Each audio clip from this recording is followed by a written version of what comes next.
means you were home for Kings talk and so much more. Live and local. Allen Stiles on Sacktown Sports.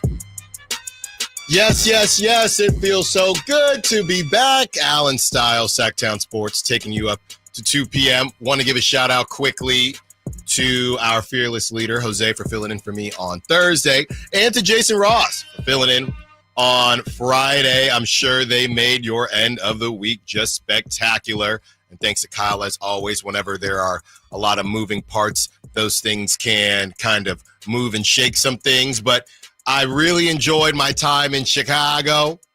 All right. I did have an Italian beef sandwich. We'll talk about my review on that a little bit later in the show. Learned a lot, want to share a lot with the team here at the station.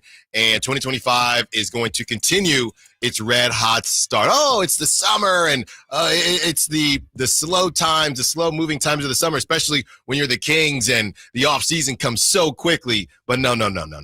Not from 10 to 2, okay? And not at this station, I should say that, but specifically not from 10 to 2. We got you. And hope is in the air. Also, pollen, if you have allergies, I'm sure you're struggling just like me. But hope is in the air today to the tune of 3.8. 3.8. That is the percentage of hope that we are still working with. And we are running out of time here. I believe it's 4:30? Is it 4:30 Pacific?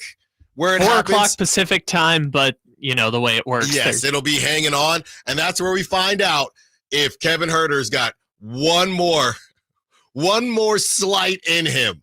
Okay, can we power through to the tune of 3.8? What happens if the Kings do? What happens if they don't? Either way, life goes on. This could be a franchise-altering day for the Sacramento Kings. But if it's not, you still got to lick your wounds, pick up the pieces, and figure out how to move about your life. And that's why Scott Perry's been hired. That's why Doug Christie's been retained. That's why you bring in Mike Woodson. That's why they're in unofficial conversations with Bobby Jackson. That's what it is, okay? So we talk about the hope, a new hope, just like Star Wars. And if it doesn't work out, how do you power through? Because they should be honestly operating like it's not going to work out. You get 3.8% chance to keep your pick. You should not be operating. You could be hopeful. You could try to speak it into existence, but the reality is what it is. I know a lot of people try to speak a lot of things into existence. It doesn't end up working out. Sometimes it happens, sometimes it doesn't. Will the basketball gods be in the favor of the Sacramento Kings for once ever? We will find out in a couple hours here. We also have the teams that are still playing the NBA playoffs as the Cavs are getting roasted like the Hawks of those 2010 era. And really, should this conversation be about the Cavs, or could the thing happen that nobody thought would happen? And could the Pacers win the whole thing? Is it time to start having that conversation? You got the Knicks and the Celtics, who both look a bit fraudulent. The Oklahoma City Thunder and the Nuggets, neither of them can buy a basket. Is that because they're elite? Well, the Nuggets aren't really good on defense, but we do know that their defense plays up in the playoffs. So what to do with them? The Timberwolves kind of playing with their food a little bit with the Warriors. The Warriors have an opportunity to get that game. Their plan, before we found out that Steph wasn't going to be back till game 6, was just to get 2-2, and they still can. They play tonight. Be 2-2 heading into game 5. That's what they wanted. Their plans changed. Obviously, you still need that second game as they are now down 2-1. You go 2-2. You probably lose in Minnesota. Now you're 3-2. You head back to the Bay. You get Steph back 3-3. And then you have another game 7 on the road. But it ain't looking good for the Warriors. A lot of people thought before the Warriors went down, or before Steph went down, could they do it again as we look around at some of these teams? But I'm looking at the Pacers. I'm looking at how they're playing and how hot they are. No, this isn't March Madness, even though the Pacers kind of remind me of a really hot college team. And could they get it done? As the Celtics, I don't know what's going to happen tonight. Could the Knicks actually be a better matchup for the Pacers, assuming the Pacers get it done? What to do with the Cavs? some of these players that ball out during the regular season, as everybody likes to talk about Domantas Sabonis as a playoff dropper. You have playoff risers and playoff droppers. But is there a situation where some of these role players you just can't necessarily count on? Ty Jerome having one of the best seasons. And you know what? It actually brings shades of the Kings. These guys that have had seasons they've never had before, and you're just thinking they're going to continue to roll like that into the playoffs. We don't know. Even a Darius Garland, who's been dealing with the toe sprain. I know the Cavs have been injured, but hey, man, you're an all-star. Donovan Mitchell, one day he is. I was arguing with my cousin, so I went to the conference. Conference was Thursday night or Thursday and Friday. After that, my pops picked me up. He lives he lives in Munster, Indiana. He's right on the edge of Indiana and Illinois and Chicago. So he had some people over, some cousins that I hadn't met in a long time. I'm arguing with my cousins throughout the whole game whether or not Donovan Mitchell is a superstar. And if it walks like a superstar, talks like a superstar, scores like a superstar, I should consider him a superstar. I still don't, though. I still don't, and I should. And I can't get over why.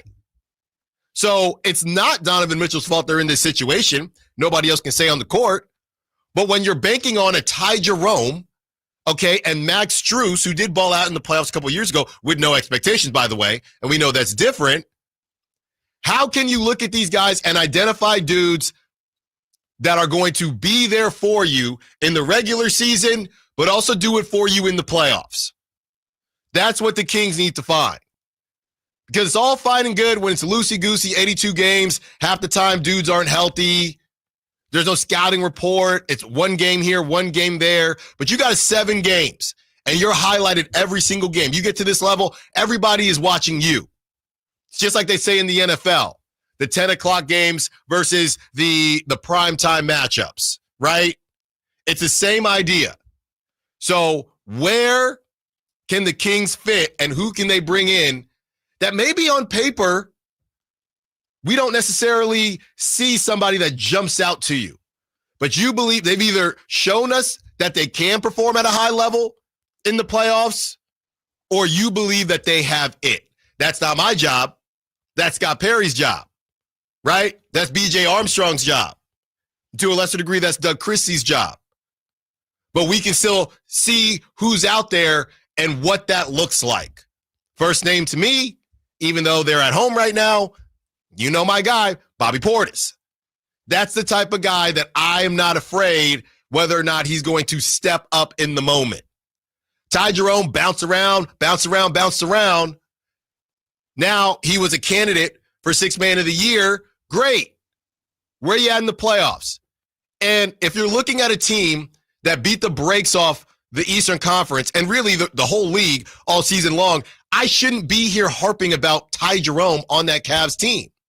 But you start looking around and it's, okay, Dean Wade, Max Strus, who here is going to make you not look like those Hawks teams? Because Donovan Mitchell ain't Jeff Teague. He's better than that. Darius Garland probably should be considered better than Jeff Teague. So what's the issue here? Besides the injuries, of course. But you lost by 40. I know Donovan Mitchell went out. And maybe they go back to the drawing board and say, hey, we just weren't healthy. And that's a good reminder as Kings fans. Yes, we were sad about Malik Monk not being healthy and dealing with that the last couple years. And yes, that's been tough. But if you're a Cavs fan, and I know the Cavs got a championship back in 2016, don't get me wrong, but you're cheering your team on all season long. All season long. And the playoffs come, and you have to play a red-hot Pacers team, which it probably would have been close either way, and nobody can get on the court. The injuries aren't fair, man. They're not. You got Steph Curry not even playing with the Warriors. The Cavs, they're missing everybody. And you know what? Nobody's batting an eye. Those rings are still going to shine regardless. So some of this stuff you can control. Some of it you can't. So we're breaking down The NBA lottery, of course. The NBA playoffs, like I said. I don't know.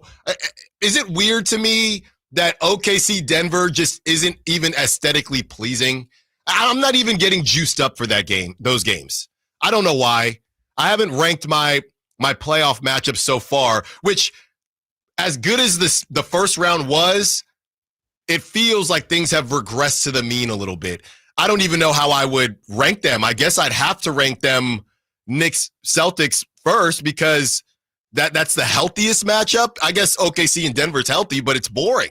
It's a brick fest. That's what it is. So I got Knicks Celtics 1 as far as watchability.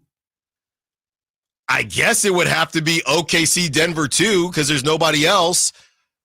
Cavs Hawks. I look, man, I like watching the Pacers play, even if a lot of their guys are missing. And then I'd put Timberwolves Warriors in the basement because without Steph, what are we actually doing? And not to mention, without Steph, that Warriors offense, I feel like it's that movie where they're making my eyes. You need to watch this. It's Warriors Timberwolves. What is it? Bird Song, whatever it's called. Bird Box. You have to watch this. I don't want to. It's so bad. It's so bad. And as good as the first round was, now we're dealing with this in the second round. Hopefully the conference finals can figure everything out. Also, we're talking NFL, Shedeur Sanders.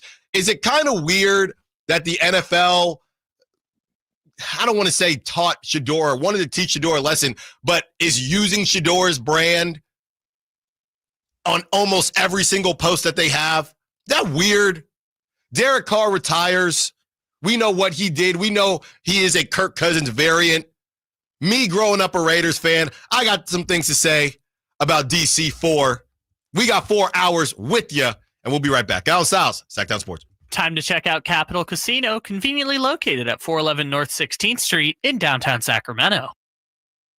Get ready for Camping World's Red, White, and New Trade event, May 15th through the 18th. Get the highest value for your RV guaranteed during the biggest RV trade event of the year. Shop the best RV deals in America with new RVs starting as low as $92 a month. Get ready for the holiday weekend with up to 45% off grills and 25% off product installation. Plus, we'll have free hats, free propane refills, free food, and fun for the whole family. Don't miss the incredible Red, White, and New Trade event, May 15th through the 18th at your local Camping World. Full details and disclaimer. Whoa, it's you, the Capital One Bank guy. That's what they call me. Mind if I get a selfie? Yeah, sure thing. Say no fees or minimums on your Capital One checking account. Wow, that's a keeper. So, where are you heading? I'm off to spread the good news that Capital One helps people keep more money in their wallet with no overdraft fees. Oh, you're the best Capital One Bank guy. Hey, mind if I get a selfie? Sure. Say, Capital One, what's in your wallet? Terms apply. See CapitalOne.com/bank for details. Capital One NA, member FDIC.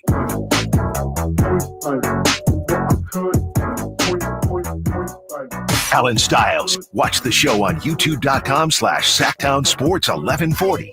Or listen on the Sacktown Sports app. Also wanted to say we're definitely going to talk about A's Yankees. We're going to talk about it on the field, of course. And I hope everybody enjoyed their Mother's Day.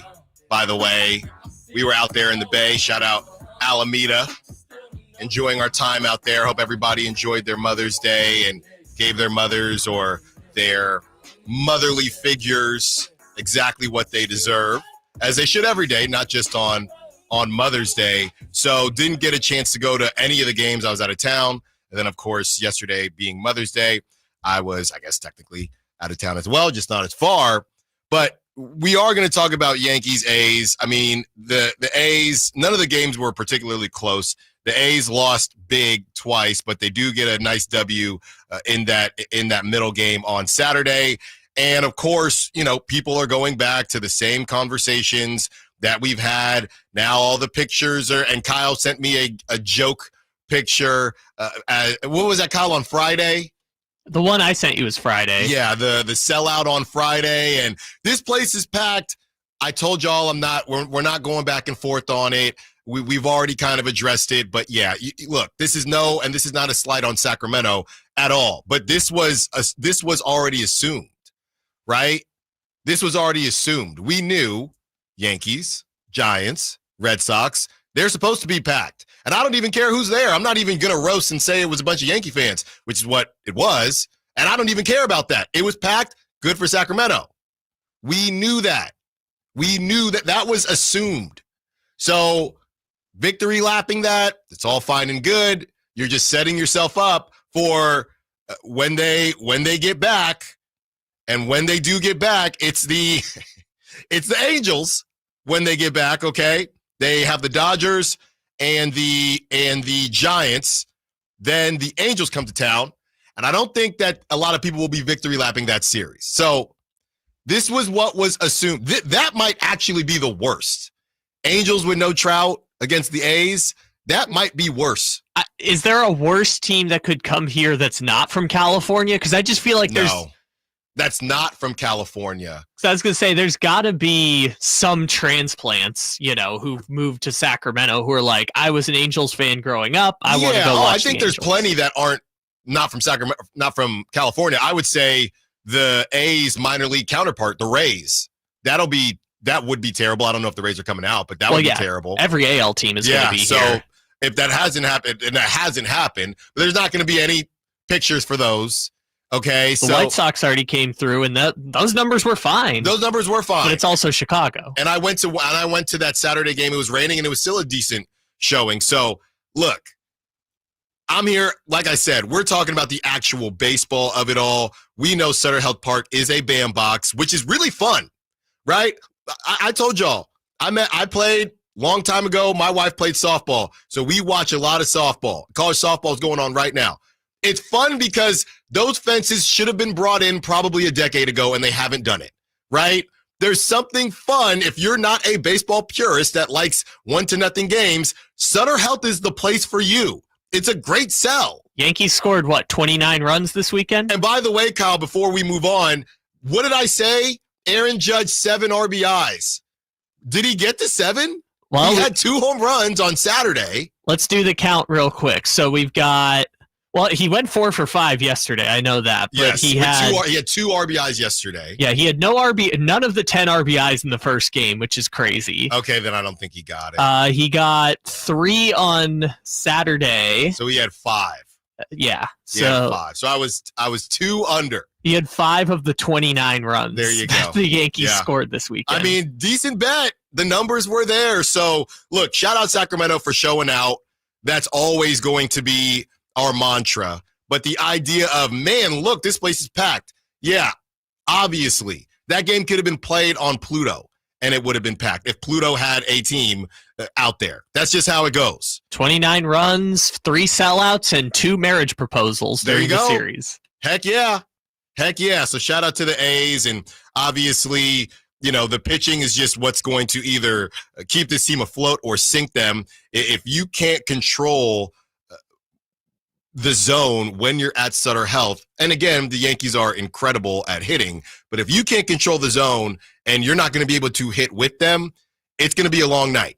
What I'm learning now, and we can look this up at some point, you're going to have to put up 5 runs at Sutter Health to win. That's what it feels like. To have a puncher's chance at Sutter Health, you need to put up 5 runs. That's just where the A's are at right now during home games. I'm scrolling up that Mariners game, the last game of that series, the Mariners had 6, the Yankees had 5. Now, when I say 5, I mean at least 5. Game before that, Mariners had 5, A's had 3. Game before that, A's had 7, Mariners had 6. The over-unders were at 10.5. They were at 10.5 on Friday, okay, and they put up 12. I know they put up 16 after that, then they put up 14. Let's test your theory here, Mr. Stiles. I'm going to go back to the beginning of the season, and I'm just going to name the run totals for the winning team in every game at Sutter Health Park. Okay. 18, 7, 10, 5, 10, 2, 7, 3, 8. Scroll down. 8, 5, 4, 6, 10, 3, and now we have this past weekend 7, 5, 6, 10, 11, 12.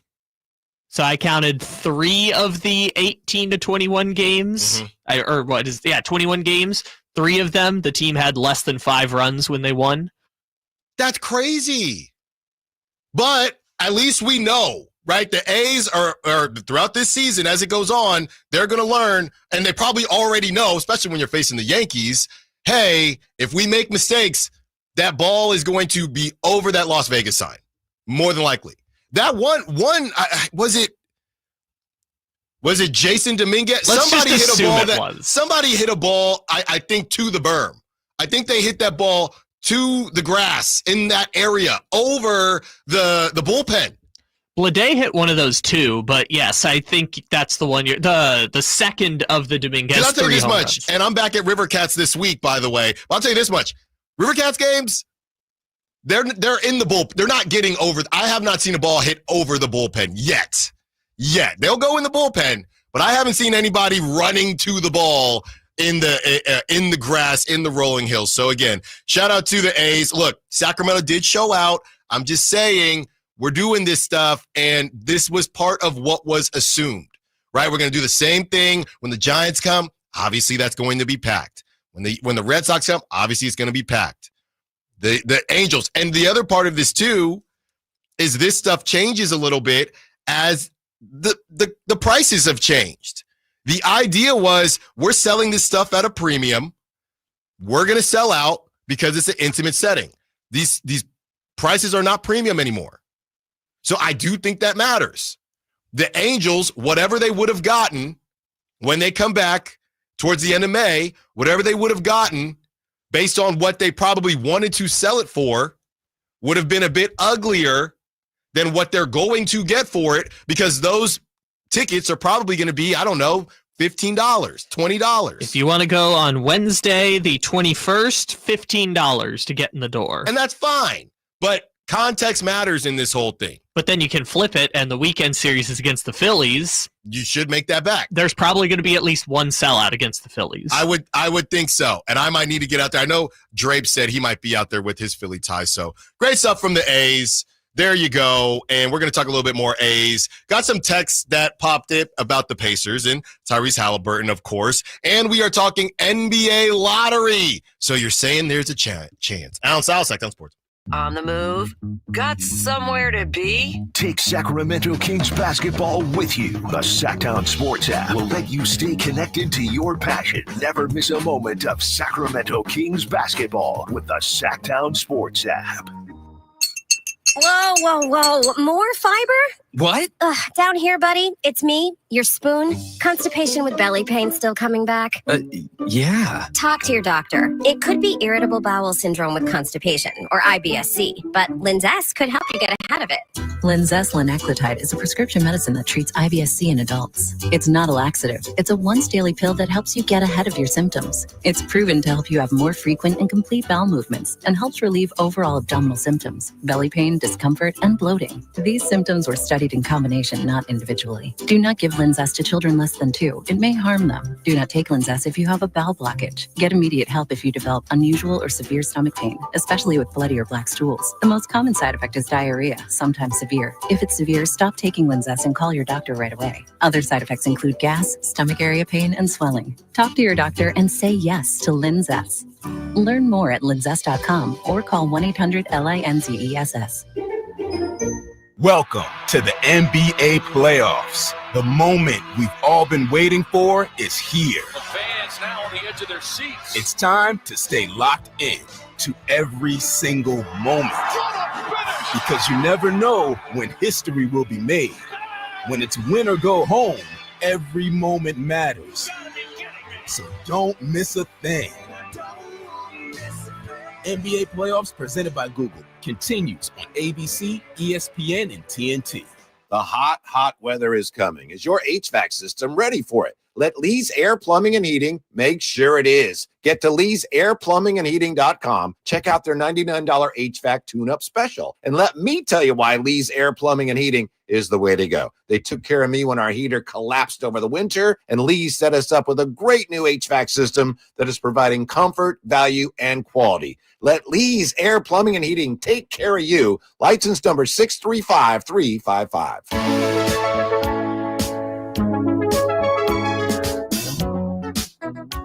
Ducks right.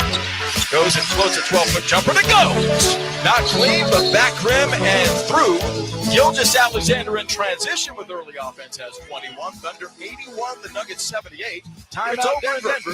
The Thunder have reclaimed home court advantage in this best-of-7 Western Conference semifinal series, doing it with grit, gall, resilience, and tenacity from 8 down to the fourth quarter. They strike big late, 29-18. They outscore the Nuggets in the fourth to win Game 4, 92-87. Allen Stiles You can join the show by texting 916-339-1140. on Sacktown Sports. So we have a text, 530. If the Pacers win the whole thing, what does that say about Fox or Halliburton in that trade? Did the Kings trade the wrong guy? We have Michael Baldacci on the Sack Chat. Can we just call it? Kings lost in that trade. Halliburton would have lifted the Kings to the playoffs. Sabonis can't. So I'll just say what I said before on this situation. And obviously you can agree with it. You can disagree with it. But for me, and I actually saw a Pacers person essentially repeat what we said on this show a couple weeks ago. I do think that Halliburton has a higher ceiling than De'Aaron Fox. Did I think that going into the season? I wasn't sure, but I do feel like that now, okay? And obviously De'Aaron Fox being on the team to start the season, you're still feeling, it's kind of like a little sibling situation, or just a sibling in general, right? Where I wasn't completely sold on De'Aaron Fox, but because he was on the Kings, I convinced myself of some things, right?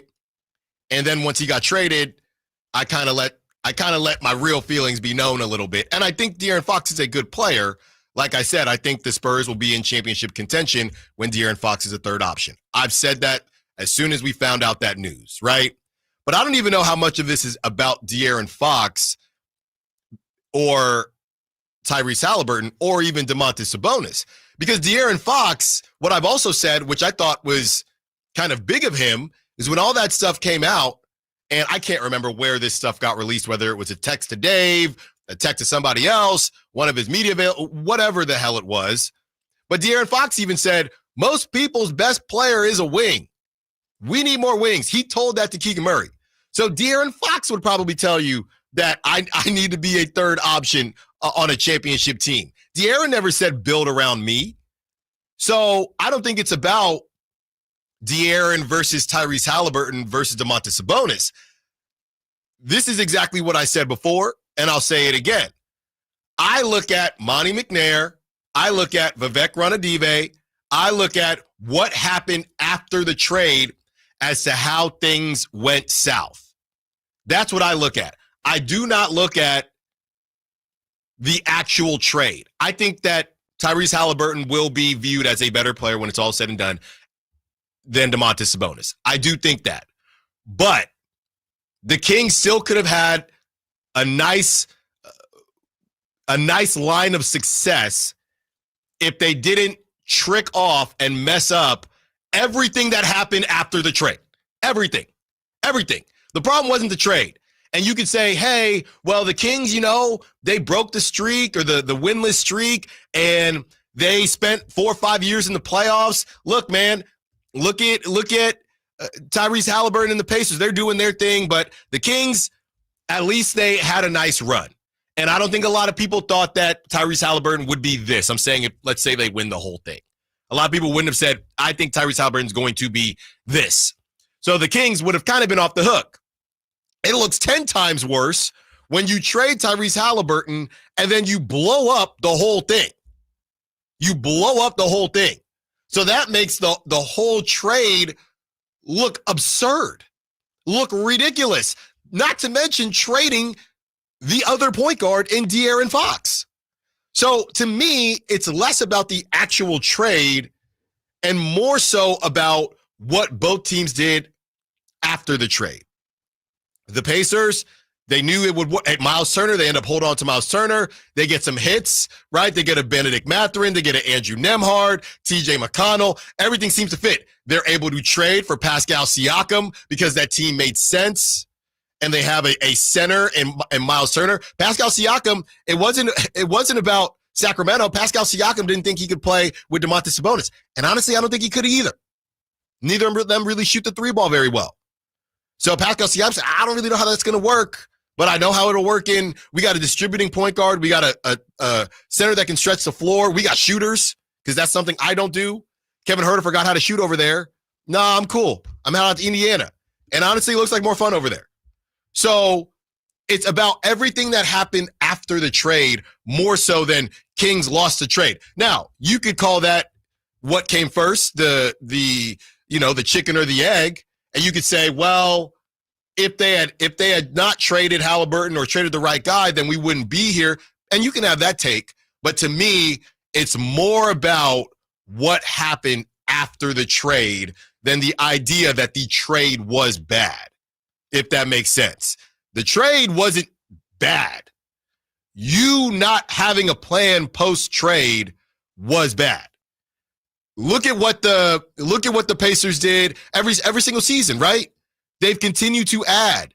They get a Pascal. They're in these conversations. And don't make me talk about my boy Obi Toppin. Y'all tried to joke me about Obi Toppin. The Kings went to the playoffs. They did what they were supposed to do. Went to the playoffs. Rested on their laurels. Oh, we beat the streak, or we broke the drought. We can't trade anybody. We can't trade. I'm not saying I would have done this, but has Keegan Murray's value ever been higher than after that rookie season? I'm not saying to do it. I would have done it, but you re-signed Harrison Barnes. Sure, you made the trade for Kevin Huerter. You're hoping that nobody takes his Space Jam juice and he doesn't forget how to play basketball. But you're hoping for a bunch of things, and that's what I said again and again and again. You had the best situation. A weak Western Conference. We can be honest about that now. Teams were injured. 2 or 3 guys with career seasons. And you lost in the first round. And somehow, some way, you thought that was good enough to run it back. Absurdity. That was the issue. Not the actual trade. Everything that happened after the trade. 916-339-1140. We got KD and Lambert. Want to be part of the conversation? What's up, KD? Happy Monday. What you got for us? Hey, how you doing, man? First, I want to tell you that I agree with a lot what you're saying about management. So I'm on page there. But respectfully, I want to disagree on the statement about, basically De'Aaron Fox and Halliburton. I think if you put Halliburton on this team and these teams that we've had, Halliburton's not going to shine. You look at the players, and you alluded to that, the players that are on that Pacer team and some of these other teams, and you put a De'Aaron Fox on these teams that are well-balanced. You got people inside, you got long people, you got athletic people. The Kings haven't had any of that. And so that goes back to your statement about management. But I think De'Aaron Fox, in my opinion, and I might end up being wrong, I believe De'Aaron Fox can end up being an elite player on a good team. Sabonis has been the center. The offense has been running through Sabonis. They need to make a change there. Okay, let's just be real about it. He didn't win he did win, but they didn't really go that far at Indiana. Indiana traded him for a reason. So if he was so good, why was he traded? And then, of course, all these other stupid moves on the way. So I think the team will get better with this new management. But Monty McNair, unlike your colleagues in the afternoon, they said, not your colleagues, one colleague, I won't call him out, says Monty McNair did a good job. Yeah. And I had to scratch my head when I heard that, because I was analyzing it. And I was like, well, wait a minute. Yeah. Where did he do a good job? So anyway, I just want to chime in on that, man. No, that's a great call. Thanks for the call, KD. And let me get to both things you said. I do think, and again, situations matter. And yes, if Halliburton was on this team and Kevin Huerter still couldn't hit couldn't throw a rock into the ocean, right? And Keegan Murray, his 3-point percentage dropped a little bit. And you have a Sabonis that doesn't really space the floor like Miles Turner, Tyrese Halliburton would look different. Sure. And we could put De'Aaron on the Pacers and maybe they'd look pretty darn good too. So I'm not saying that that Tyrese, I do think that Tyrese has a higher ceiling, so I'm not going to back off from that. I do think Tyrese has a higher ceiling, but as far as De'Aaron is concerned, they also didn't put around the pieces that he needed, and that's what he was saying. That's what started all of this. As far as the secondary thing that you said, it's kind of subjective whether Monty McNair did a good job or not, and it's like a grade, right? A lot of people say he ended the playoff drought. That's cool, right? A lot of people are looking at it like this. So I'm talking to KD on the phone, okay? And everybody like us that obviously you were in school from time to time. If you, throughout your whole life, and I struggled in algebra, right? And math in general.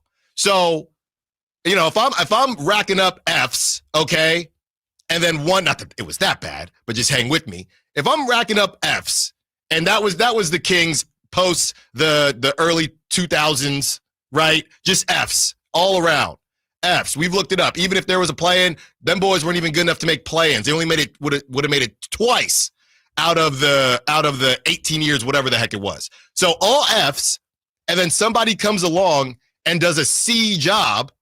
Some people are out there are going to say, well, I mean, we were an F, now we're a C. So that's pretty good. You don't have to feel like that, KD. I don't have to feel like that either. But if you were an F for so long and now you're a C, there are some people out there that's going to say, well, that C looks pretty good to me. We've been Fs. So it's really just how you view all of it. Maybe that could be an F to a D. Depends on who you ask. 916-339-1140. Let's get to Lambert. Wants to be part of the convo. What's up, Lambert? What you got for us? Well, the thing about me is I won't take long. I get right to the point. Okay. Being a Grant Pacer alumni and also Boise State University alumni, it all comes down to who you bring in. And a lot of people don't understand this. A lot of the players are close, just like the owners are. And when they see certain players come to Sacramento, which are great players, and then they end up getting traded and become greater players, they're hesitant to come play for the Kings, because why would I, as a great player, come here when I can get paid more and have a greater chance to win it all? Mm-hmm. And that's what it's about. It's a unity thing. It's also, when you say you're not good with math, let me give you some math. Okay. The owners just signed this summer, or last year, an 11-year, $77 billion deal, mm-hmm. and the players don't get to eat off of that. And so I don't ever feel sorry for the players, no matter what decision they make, because they can't lose. Mm-hmm. It's a non-profit, and they can write off all the salaries. Thanks for the call, Lambert. Great stuff. Yeah, I mean, the bottom line is, none of these stories are done being written. Domantas Sabonis' story isn't done. Tyrese Halliburton's story definitely isn't done. And De'Aaron Fox's story isn't done.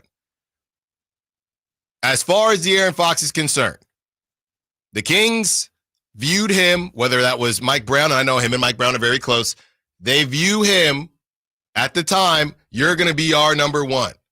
That's why we, and I guess it's been debunked that the Pacers had a choice, whether it was De'Aaron or Tyrese. I don't really know what happened there, but I guess that's all been debunked. They end up with Tyrese, okay? You're our number one, De'Aaron. You're our guy. And De'Aaron, when everything came out, said, well, I'm not necessarily sure that I am that guy. I want to win. And I want to win as bad as anybody else. But I don't think that we can win with me at 6'2", 6'3", point guard that can't shoot. So I don't know that we can win with that. I think we need to bring in some 6'9"ers. I think we need to bring in some wings, some more shooting, better defense. And I can defend well as a point guard, which is hard to find. I think that's what we need. And the Kings said, well, that's not really what we can do for you right now, because we thought you were going to be the guy. So now he's in San Antonio, and they might get Giannis. They might get somebody else. They're going big fish hunting, but not Stephon Castle because he's untouchable. And then they're going to rock and roll from there. But stories change. And I don't necessarily think that the Kings should have moved off of De'Aaron the way they moved off of him, but he was never going to be the number one that the Kings needed him to be. And he knew that. He knew that. I think Monty McNair knew that. That doesn't mean that Monty wanted to move him in this hasty way, because I don't think Monty McNair thinks Zach LaVine's going to be that guy either. But there was an understanding. It's just the execution of that understanding is where the Kings messed up on top of all of the other things that they've done to mess up. But that could all change. That could all change. A 3.8% chance that could change. We're continuing to break down the playoffs and the playback from the weekend. Who do you trust? Who do you not trust when we return? Now, South Side Sports presents how to hit summer sweet spot. The new DQ Summer Blizzard Treat menu is here. And as the official treat of MLB, we're swinging big with our fan favorite S'mores Blizzard Treat. Plus, new mixing bowl mashup with brownie batter and chocolate chip cookie dough. And even more in our stacked summer lineup. Hurry in today because nothing says summer like baseball and our new Summer Blizzard Treat menu. Right now at DQ. Happy tastes good. Participation may vary. Major League Baseball trademarks used with permission. At Straight Talk, we are all about no-brainers. Calling grandma for her recipe, no-brainer. Streaming one more episode at 2 a.m., big no-brainer. Getting real unlimited data where you buy bananas, the ultimate no-brainer. Switch now and get a free Samsung Galaxy A16 5G or Moto G Power 5G 2024 with select plans. Straight Talk, real unlimited data. Available at Walmart and straighttalk.com. Offer valid through 5/19/25. Taxes and fees apply. Requires in-source single line activation on qualifying plan. For network management practices, visit straighttalk.com/terms. Copyright 2025 Verizon. Progressive knows when you own a boat or RV, it's like you're automatically on vacation, even if you're actually a marriage counselor in the middle of couples therapy. But in your mind, you're camping in Acadia, puttering around Frenchman Bay. Your boat and RV are both protected. You're lobster drenched in butter and... Uh-oh, did your clients just notice you weren't listening? Quick, do the thing where you just repeat back exactly what they said, but as a question. They bought it. Now back to Maine, earning an automatic discount bundling your boat or RV with your home or auto. Progressive Casualty Insurance Company affiliates and other insurers. Not available in all states or situations. Get ready for Camping World's Red, White, and New Trade Event, May 15th through the 18th. Get the highest value for your RV guaranteed during the biggest RV trade event of the year. Shop the best RV deals in America with new RVs starting as low as $92 a month. Get ready for the holiday weekend with up to 45% off grills and 25% off product installation. Plus, we'll have free hats, free propane refills, free food, and fun for the whole family. Don't miss the incredible Red, White, and New Trade Event, May 15th through the 18th at your local Camping World. Full details and disclaimer.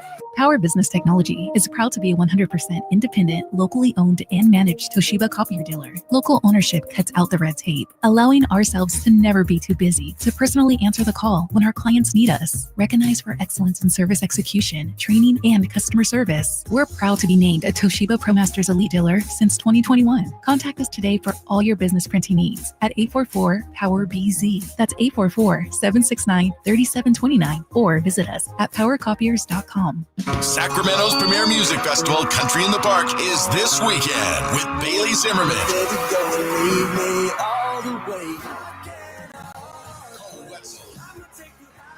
Plus Billy Currington, Nate Smith, Ernest, and more. Friday and Saturday, May 16th and 17th at Cal Expo. Don't miss pop-up stores, food trucks, line dancing, and more.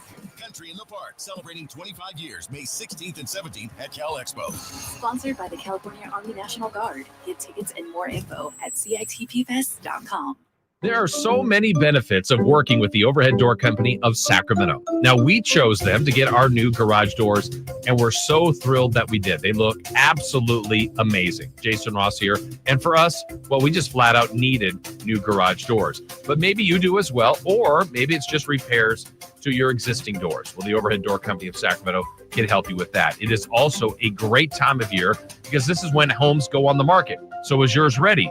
Well, one thing, don't forget about that garage door, because a new garage door can increase the value of your home. First off, with Curb Appeal, a new modern or stylish garage door can improve the overall appearance of your house. Also, the return on investment. It is one of the most cost-effective upgrades to increase your home value. You can see for yourself. Just visit the showroom off Franklin Boulevard and ask about the Sacktown Sports Special. Overhead Door Company of Sacramento, the genuine, the original overhead door. Always look for the red ribbon logo.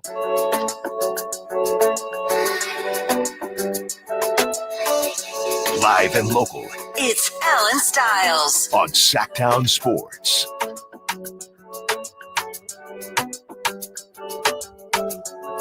pretty sure something's coming. So I have notifications on for Shams Charania. And I got a notification, and it was a quote tweet about Steph Curry, and it's gone now. So I don't know if there was a typo or something, but it looks like Shams is probably about to cook up an update on Steph Curry. I was literally about to read it on the air, clicked on it, was going to read it to myself, obviously, and then read it out loud, and it's gone now.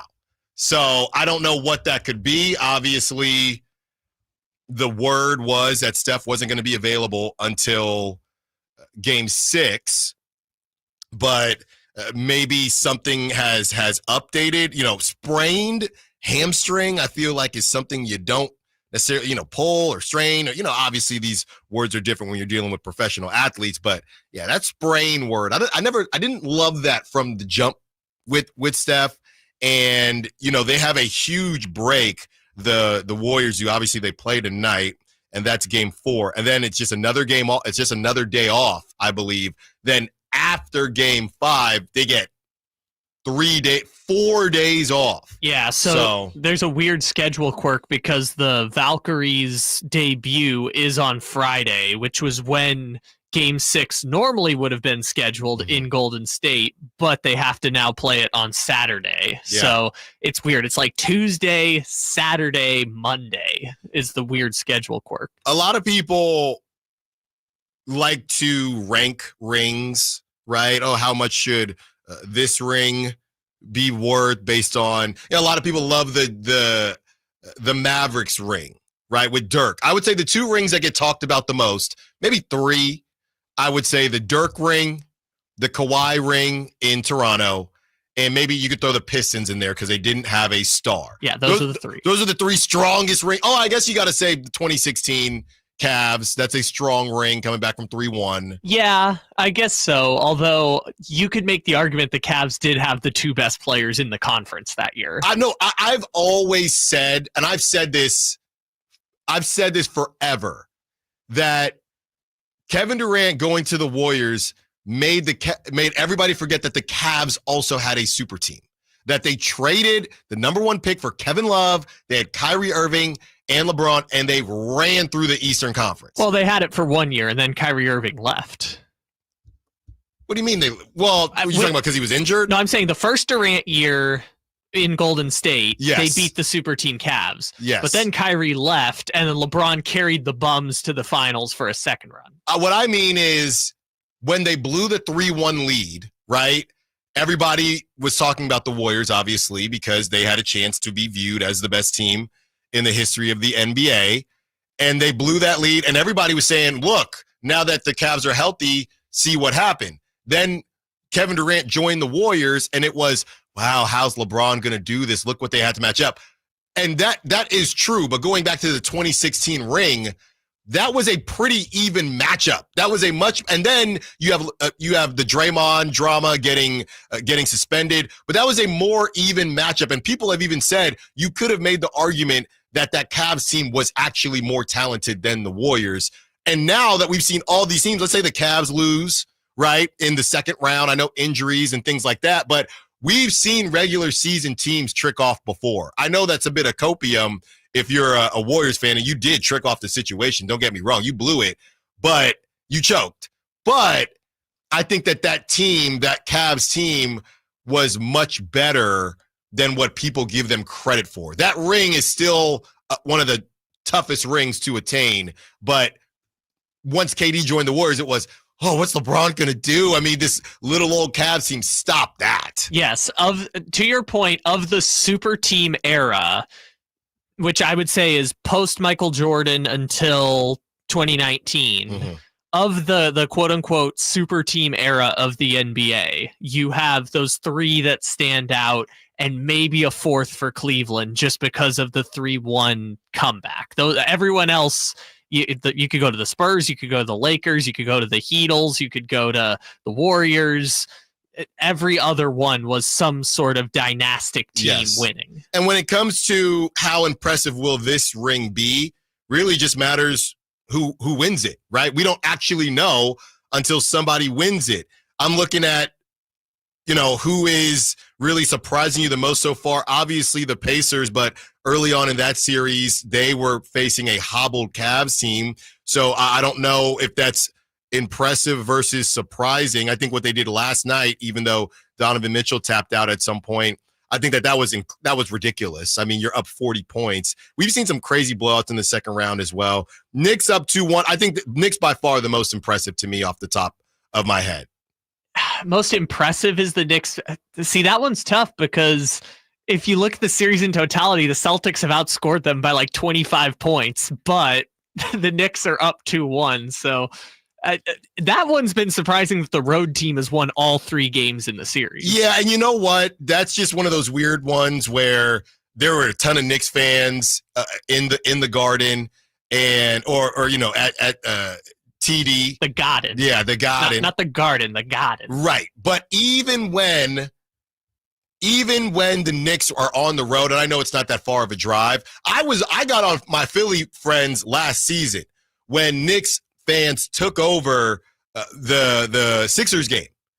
And I had to say, I'm sorry, because that Knicks fan base, they are insane. They are insane. And they got cash. Did you see what the ticket prices were going for? No.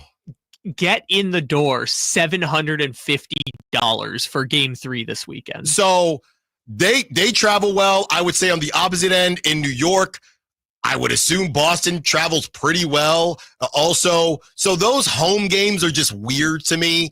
That's a situation where I guess it's the least surprising. I think Boston travels well to like Indiana or Philadelphia, but not to $750 ticket prices to go to New York, which we'll see what it looks like tonight because it's a Monday, and in a weird way, there's pressure on the Knicks now because if you lose tonight, you can't lose tonight. Okay, you lose tonight, you might be cooked. Seriously. Well, not that you're cooked, you've just given back the impressive 2 wins where Boston blew 20-point leads in the fourth quarter. Yeah, so huge game for Celtics Knicks. I think obviously, if the Knicks win the whole thing, that ring to me is a lot shinier than if the Celtics win the whole thing. Even though and you can go back and say, well, the Celtics were down 0-2 and lost their first 2 home games. And I would say to you, well, whose fault is that? But why would you say it's more shinier? Is it that a team led by Brunson won it? Because we talked about this last week. I think Brunson can be the best player on a championship team. They would have had to beat an upstart Pistons team, which was very scrappy. And if not for a fumble of the basketball, might have had to come back to New York for Game 7. I would say most people had the Celtics coming out of the West.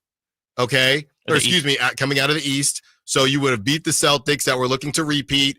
And after that, Pacers. You lose a little bit facing the Pacers instead of the Cavs, for sure. I don't know, man. I think we got to kind of adjust our expectations on the Pacers a little. Oh, no, that's how I kicked off the show. I think that we should be respecting them more, but I just think in how history will remember it, well, they got to face the Pacers, who got a 2-1 lead off of the Cavs missing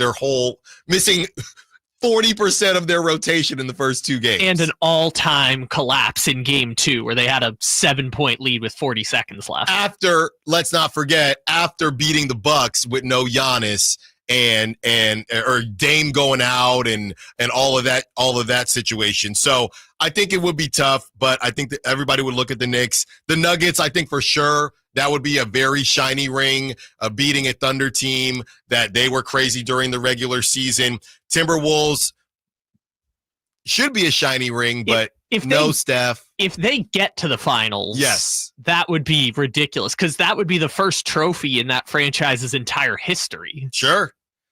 And speaking of doing things for the first time, there is a team in the West that's never gotten first overall pick. Will today be the day? I'm sure they hope so. Allen Stiles, Sacktown Sports. You never know what you might hear when listening to a Sacramento Kings game. Out of Keegan, going for another triple. Man, is he feeling it. Keegan, can he do it? Yes, there's number 11, Keegan Murray. Keegan steps back. He just knocked down his 12th three-pointer, a Kings franchise record. He's got 45 points. Never miss a moment of Sacramento Kings basketball with Sacktown Sports and the Sacktown Sports app. This is the story of the one. As a safety manager at a manufacturing plant, he does everything he can to keep his coworkers safe. From finding ways to reduce risks to keeping safety supplies in stock. And for that, he relies on Grainger. Grainger offers a broad range of quality products and next-day delivery, so he can always play it safe. Call 1-800-GRAINGER, click Grainger.com, or just stop by. Grainger, for the ones who get it done. Get ready for Camping World's Red, White, and New Trade event, May 15th through the 18th. Get the highest value for your RV guaranteed during the biggest RV trade event of the year. Shop the best RV deals in America with new RVs starting as low as $92 a month. Get ready for the holiday weekend with up to 45% off grills and 25% off product installation. Plus, we'll have free hats, free propane refills, free food, and fun for the whole family. Don't miss the incredible Red, White, and New Trade event, May 15th through the 18th at your local Camping World. See full details and disclaimers. What would it take for a plumbing company to earn your trust? Jerry and Kenny here from Bell Brothers. And let's face it, plumbing and service companies don't always have the best reputation. So to earn your trust, the first thing they'd have to do is actually answer the phone when you call with a real live person. Then they'd have to send a plumber when you needed them, day or night, without charging extra for emergency services.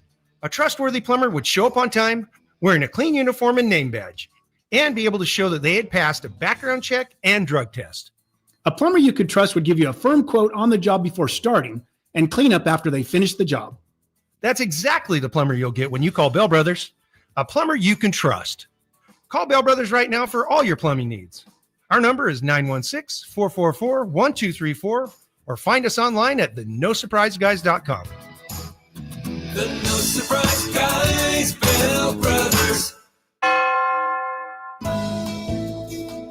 Memorial Day is the unofficial beginning of summer and a time to reflect on the blessings we enjoy living in this country. Hi, I'm Frank LaRosa with a word about Naturewood Home Furnishings. At Naturewood's Memorial Day sale, you choose the offer. It's like two sales in one. Take 10% off regular prices or get 24 months of no-interest financing with payments on approved credit. Then you can choose from living rooms, sofas, sectionals, dining rooms, bedrooms, home offices, and so much more.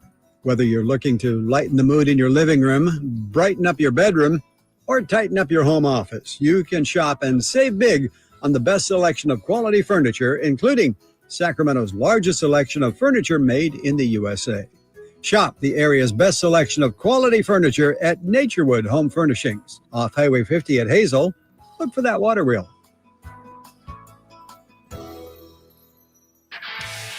This is the story of the one.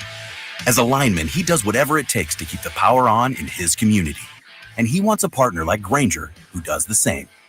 Grainger offers the professional-grade products he needs, from voltage detectors to harnesses to hard hats, plus fast, dependable delivery, so he can rise to every challenge. Call 1-800-GRAINGER, click Grainger.com, or just stop by. Grainger, for the ones who get it done. Hey, I'm Allen Stiles. Have an injury? Call Downtown. Downtown LA Law Group, an injury law firm, has many happy clients in Sacramento and the surrounding areas who have called Downtown. Get paid for your injuries from slip and falls or auto accidents. One of their most recent settlements was $1.5 million for a motorcycle accident. Have you had an auto accident? Call Downtown. Text injury help to 40222. That's injury help to 40222 and visit them at calldowntown.com. The hot weather is coming. Is your HVAC system ready for it? Let Lee's Air Plumbing and Heating make sure it is. Get to Lee'sAirPlumbingandHeating.com. Check out their $99 HVAC tune-up special. And let me tell you why Lee's Air Plumbing and Heating is the way to go. They took care of me when our heater collapsed over the winter, and Lee set us up with a great new HVAC system that is providing comfort, value, and quality. Let Lee's Air Plumbing and Heating take care of you. License number 635355. At Big O Tires, now through Memorial Day, get $80 to $120 instant savings on 4 select in-stock Cooper, Nexen, Nitto, or Sumitomo brand tires with installation purchase. Disposal fees extra, not good with other offers. See your locally owned Big O Tires store for pricing. KHTK HD1 Sacramento, KYMX HD3 Sacramento. From the Power Business Technology Toshiba Studios, Sacktown Sports 1140.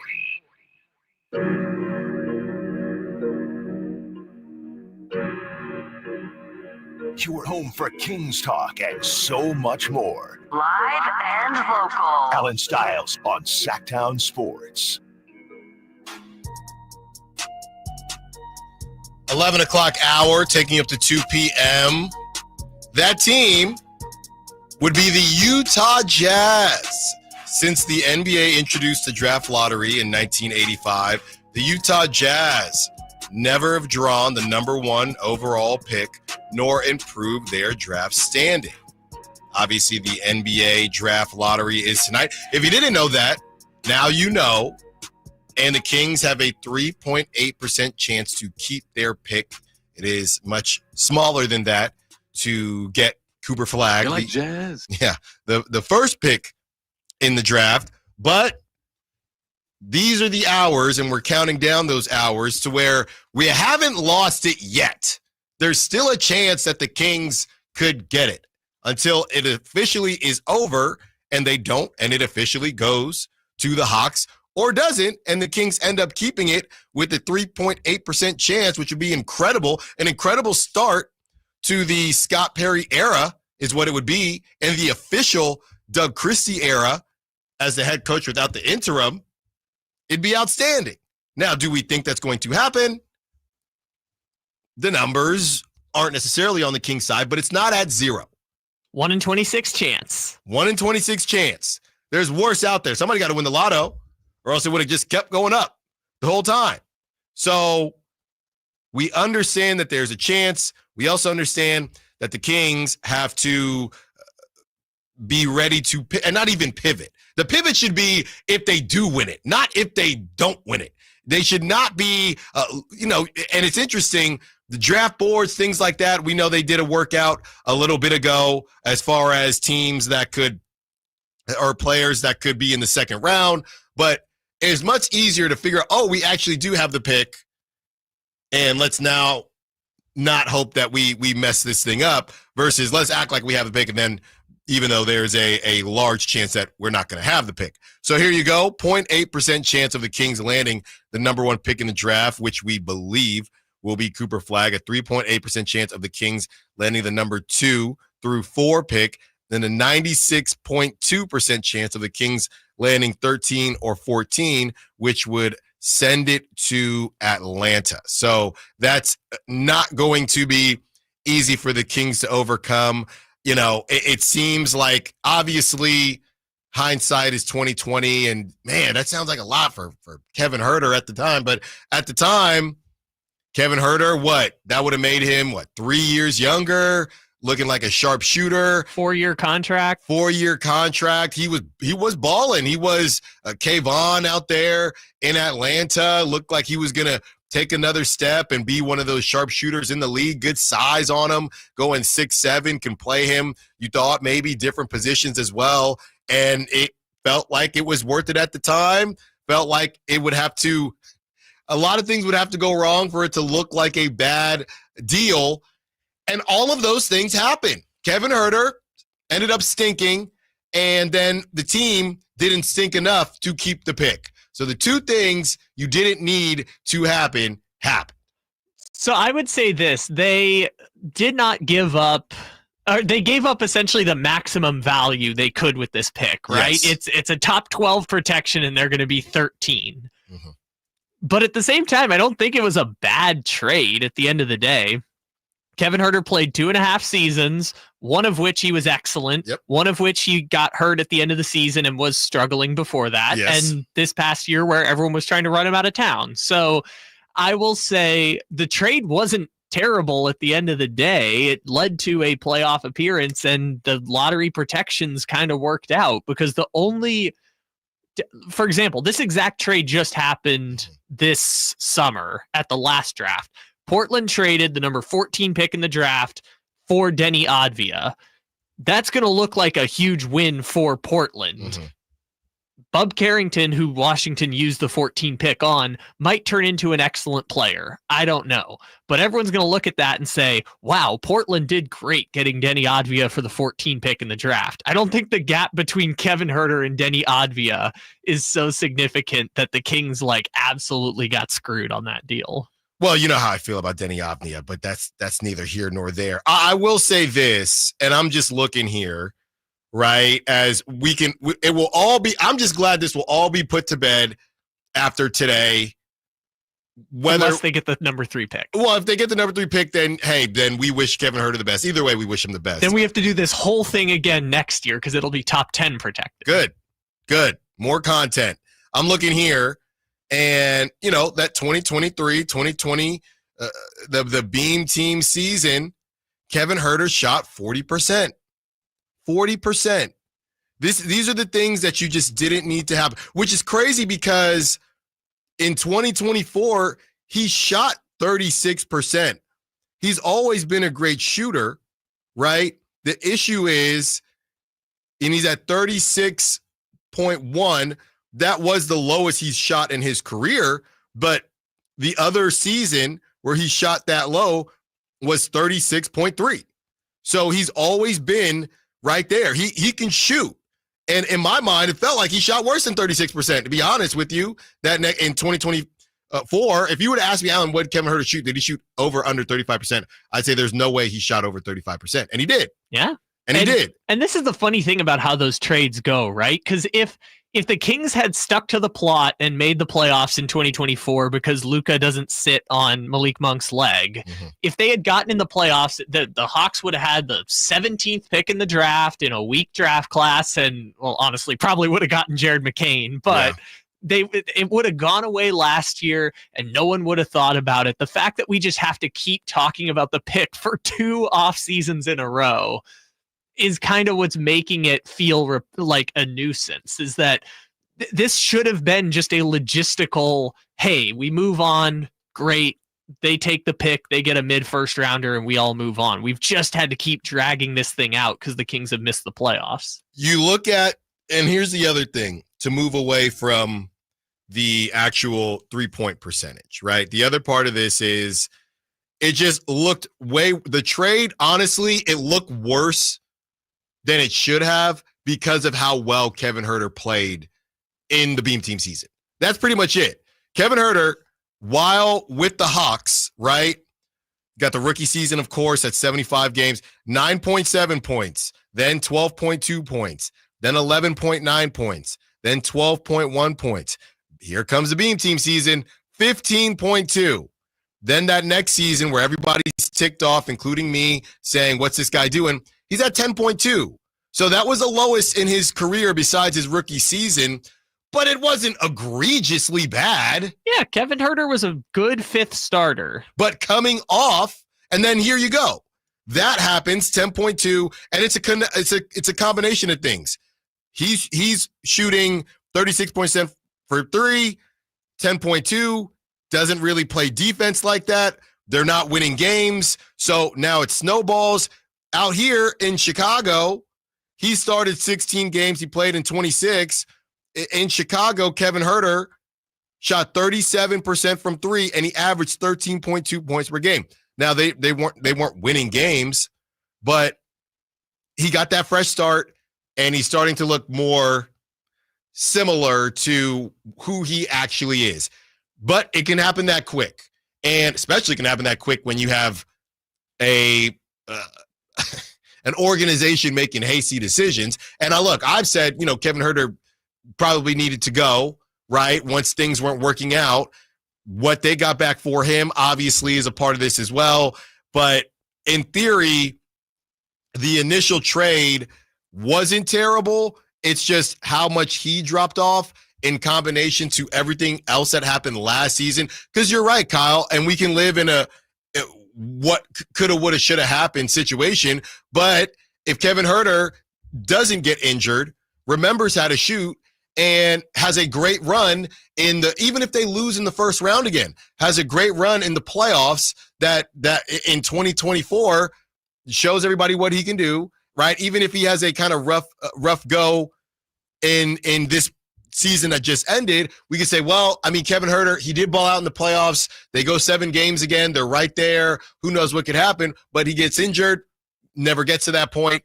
It was very close to not having conversations about whether or not it was a bad trade or not. He had to do maybe one more thing for people to not be upset about what they gave up, and he just didn't do it. Yeah, here, let's phrase it this way as we relitigate the Kevin Huerter saga in Sacramento for the third different way. Mm-hmm. Kevin Huerter was a 5th starter for 2 seasons on a playoff team, right? I know the Kings didn't make the playoffs in 2024, but they were a playoff team the whole season, and then they blew it at the end because of injuries. He was a starter on a playoff team for 2 seasons. If the number 13 pick in this year's draft, last year it was Devin Carter, so let's use a Devin Carter type pick, for example.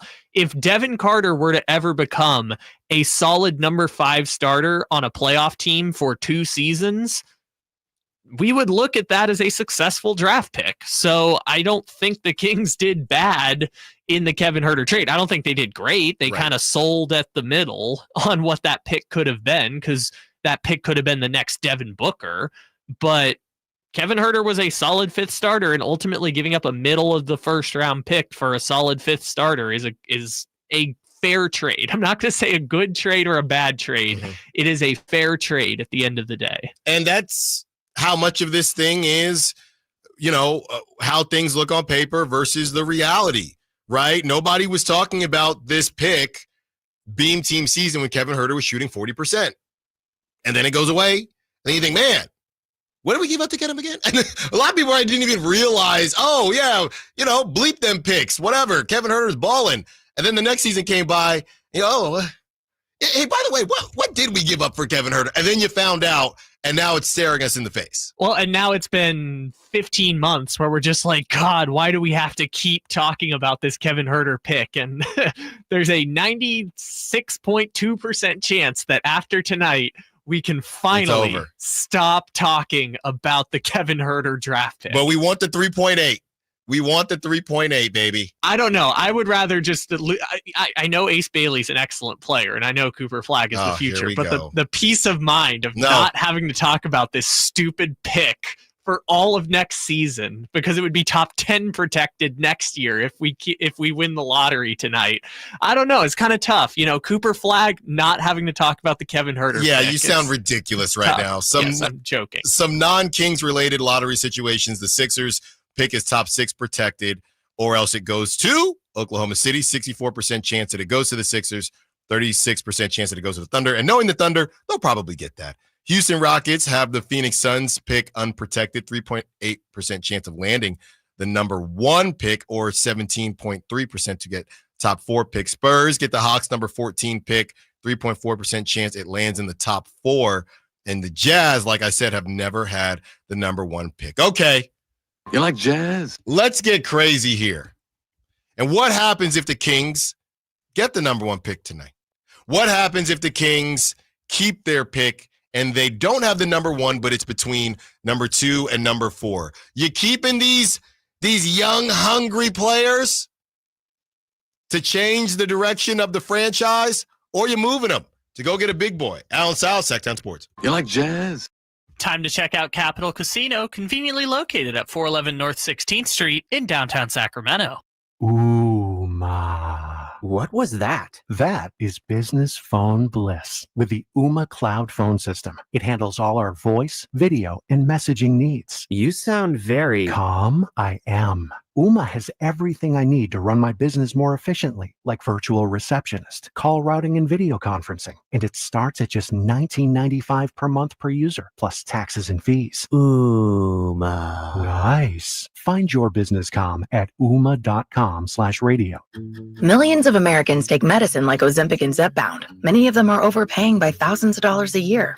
These GLP-1 medications for diabetes, weight loss, and more may not always be covered by your insurance, but GoodRx can help.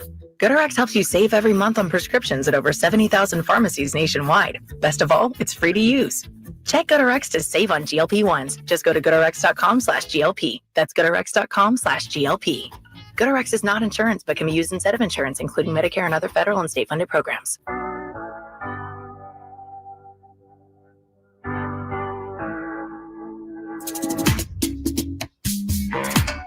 Allen Stiles. Watch the show on youtube.com/Sacktown Sports 1140. Or listen on the Sacktown Sports app.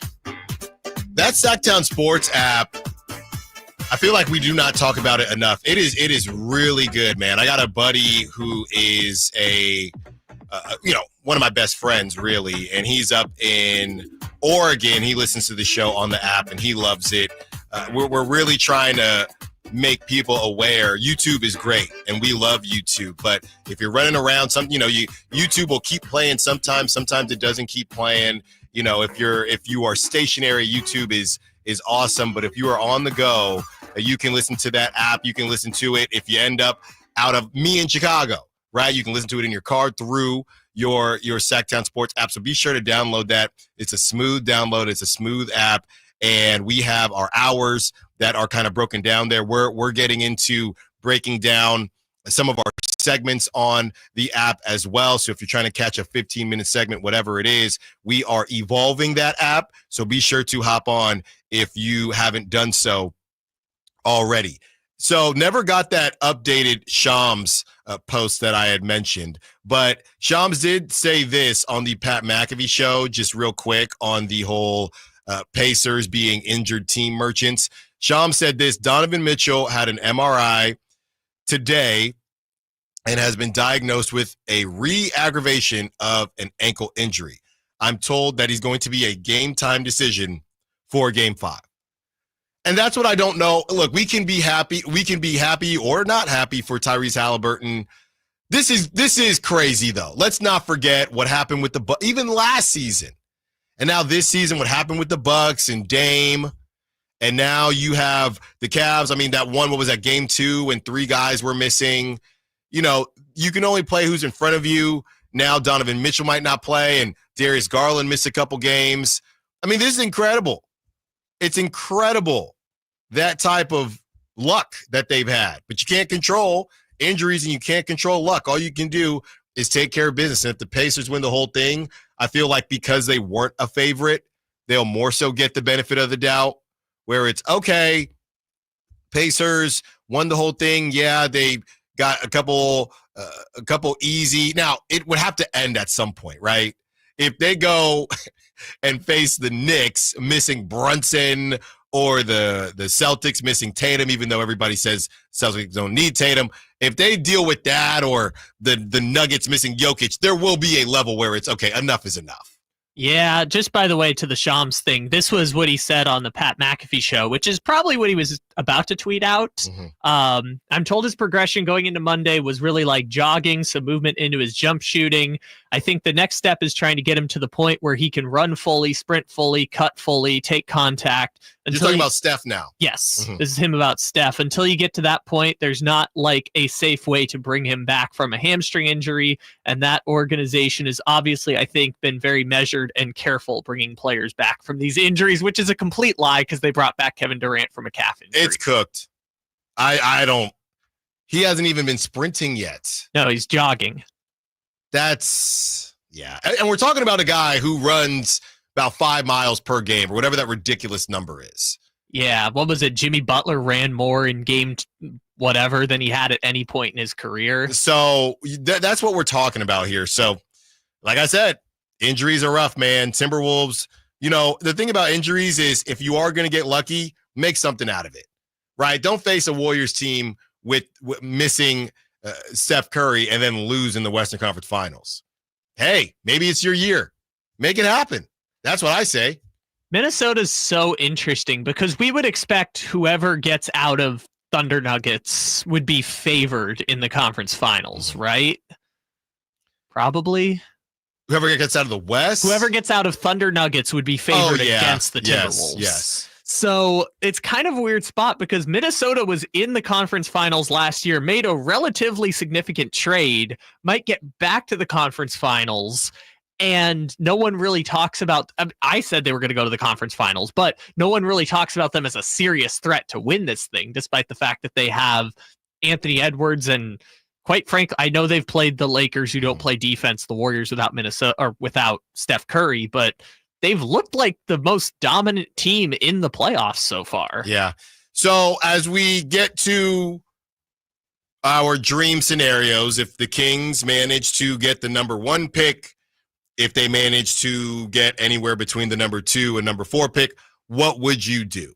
If the Kings get the number 1 pick in the draft, it really comes down to how much, if your guy is Cooper Flagg, how good do you think he's going to be versus whatever haul you believe that they could get for him. I would say if you get Cooper Flagg, I'm looking at packages regardless of whether it's the number 1, the number 2, the number 3, the number 4. That's not to say that I would take it, but I would listen.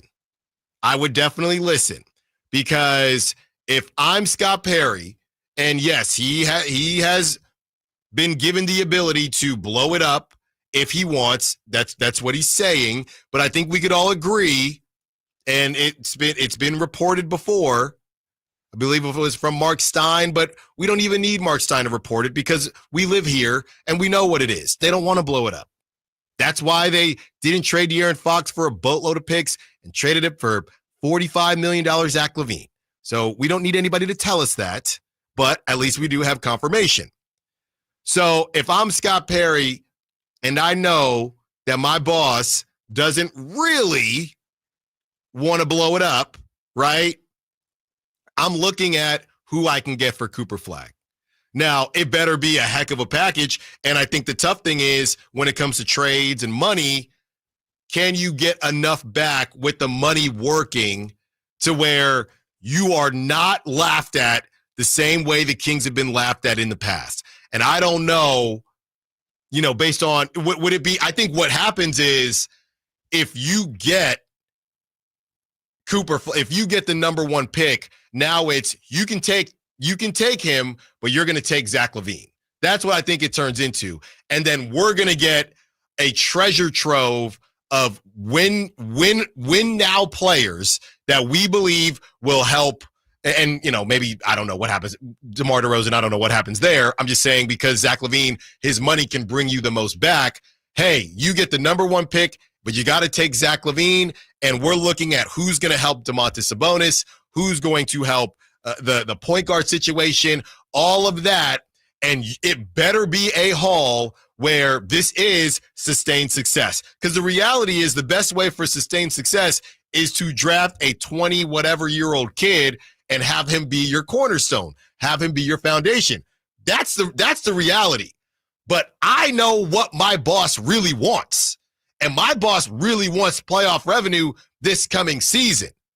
So that's where Scott Perry has to, maybe this is the first conversation, and it's a great conversation to have because that would mean that you're in a power play and you've got the first pick, or I would say 1 through 4, and say, look, man, I know it's tempting, and we can listen, but unless we find a deal that is knock your socks off, right? I just don't think we should put ourselves into a position where we say goodbye to a young stud like Cooper Flagg just for 1 year. This could be another 1 year in the playoffs. Let's look around. And again, we're going to talk about Derek Carr retiring, and as a Raider fan, how I feel about it. But let's take a look around. The problem with Derek Carr wasn't that he was bad. The problem is you started looking around the AFC West, and you had Patrick Mahomes, you had Justin Herbert, and you're thinking, what are we actually doing? When everyone thought Russell Wilson was actually going to be good, what are we doing with Derek Carr? You look around the Western Conference, you trade away Cooper Flagg. Meanwhile, the Rockets are young. The Thunder are young. Wemby is coming. The Spurs are young. And we're going to trade away Cooper Flagg or any of the top 4 so we can sneak into a 5 seed or a 6 seed. We have teams that are exiting the conversation. The Clippers are going to exit the conversation at some point. The Warriors might be in a couple years. How about that? Warriors could be done in 2-3 years. They're done. I don't know what happens with the Lakers, to be honest. The Timberwolves, they're not extremely young. They might lose Naz Reid. So, and the Jazz are going to cash in at some point. So we can't sell this thing for 2 years of mediocre playoff play and have Cooper Flagg go wherever the hell it is, probably to the Jazz. And after that, we're like, oh, okay, well, at least we had 2 years. You can't do it. We just watched this with Luka. And Luka was different because you had more control and you didn't trade. You just took the wrong guy.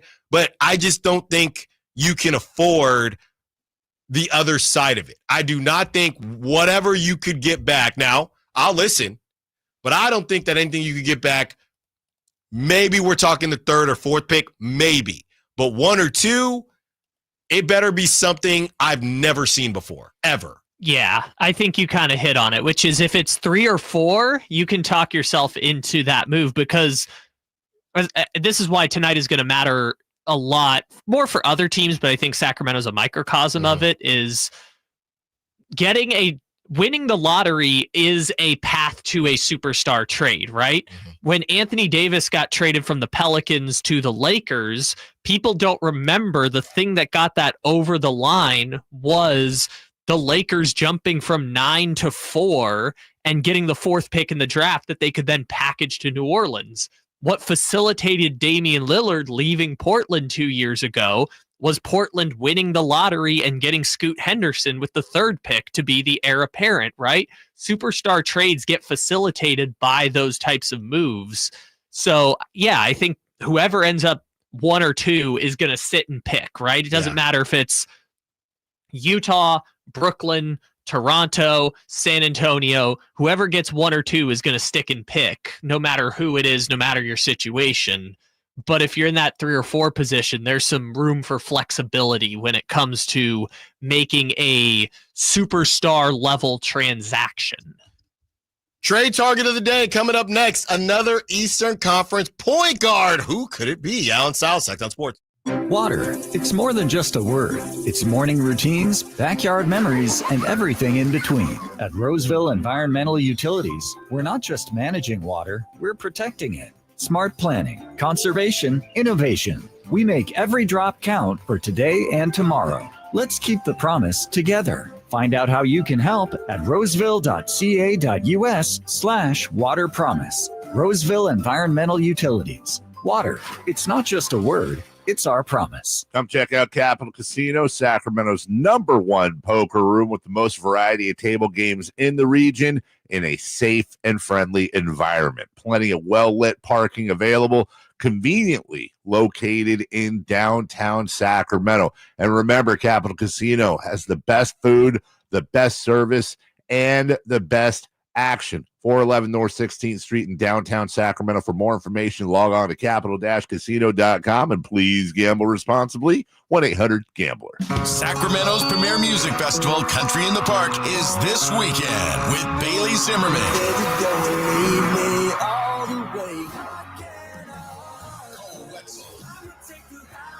Plus Billy Currington, Nate Smith, Ernest, and more. Friday and Saturday, May 16th and 17th at Cal Expo. Don't miss pop-up stores, food trucks, line dancing, and more. Country in the Park, celebrating 25 years, May 16th and 17th at Cal Expo. Sponsored by the California Army National Guard. Get tickets and more info at CITPFest.com. At SMUD, we power local business with incentives on clean energy equipment, tools to manage electricity usage and save money, tailored solutions from dedicated strategic account advisors, and 50% lower rates than neighboring utilities, all while doing more for the planet with clean energy solutions, savings, reliability, personalized service, clean energy, helping local businesses thrive. That's our clean power promise. Learn more at smud.org. Trey Songs, live. All the hits, all in one night. Trey Songs. Friday, June 20th, the venue at Thunder Valley. With special guest, Jeremiah.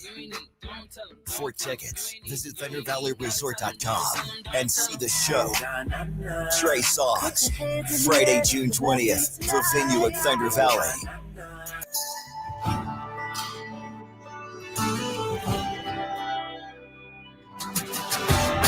Allen Stiles You can join the show by texting 916-339-1140 on Sacktown Sports.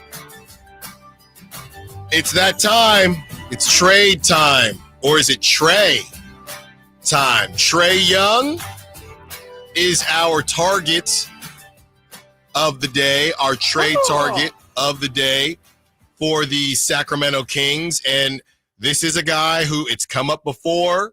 You want to be a part of the conversation, you want Trey Young, 916-339-1140. It's come up before with Trey Young. Are you interested in what he could bring to the table? and what it is going to cost to acquire somebody like Trae Young. Now we know defensively, definitely not going to make the Kings better, but most point guards aren't. Can we just start there with that? Most elite point guards aren't going to make you better defensively. So if you are in the market for an elite point guard, you need to make up for that somewhere else, as long as that player is elite enough to handle it. Trey Young, 4-time NBA All-Star, has not won a playoff series since the 2021 Eastern Conference Finals run, which feels like a really long time ago, but I did not think it was 2021. I thought it was more recent than that. 4 years ago was the last time they won a playoff series. Most assists in the NBA since 2020 or 2018, 2019. Trae Young leads with number one, by a lot, by about, almost 400 more than Nikola Jokic, right? So he's at 371 more than the second person, Nikola Jokic. James Harden, nearly 600 more than him at number 3. And at number 4, nearly 1,000 more than Russell Westbrook. The contract, he is owed $45.9 million next season. Okay, and after that, he has a $48.9 million player option. I feel like he'll opt into that. That's just my initial feeling. I go the other way. I think he's definitely going to opt out of that. By the way, you think everybody's going to opt out? Do you think he's going to get a 5-year max or a 4-year max from someone?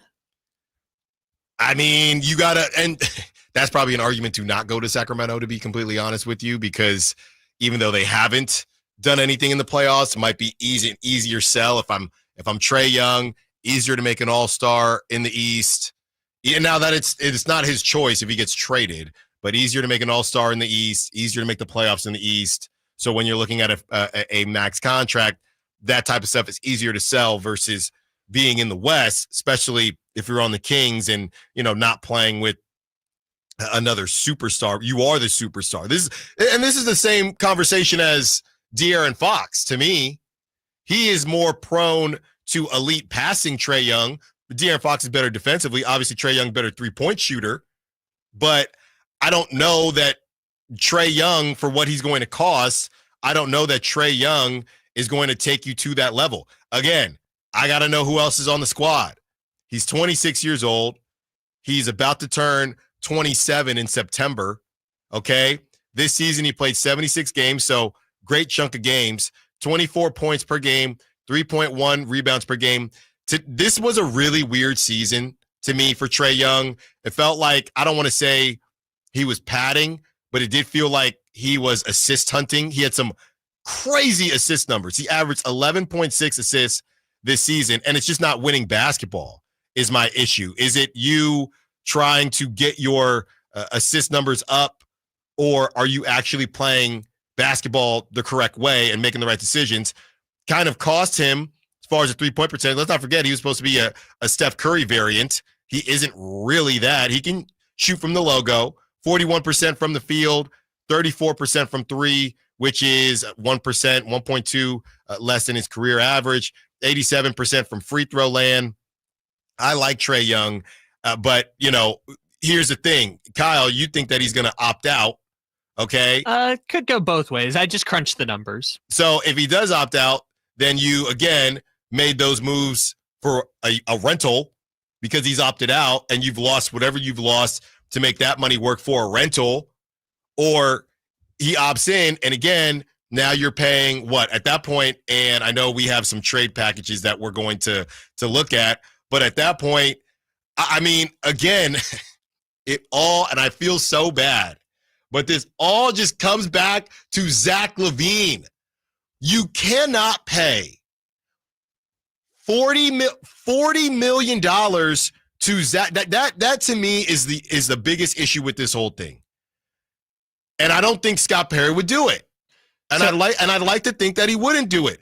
You can't pay $45 or more million to a trio of Domantas Sabonis, Trae Young, and Zach LaVine. It would be 135 of your 165 million on the cap. Who is that scaring? And then you don't, because you're paying those guys that type of money, So it's Keegan on whatever extension, assuming you keep Keegan, and your fifth player is Valanciunas. Starting? Probably not.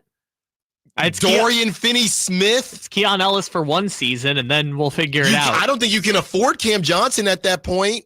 Well, I'd be without going into the first apron. So, and that's the other thing.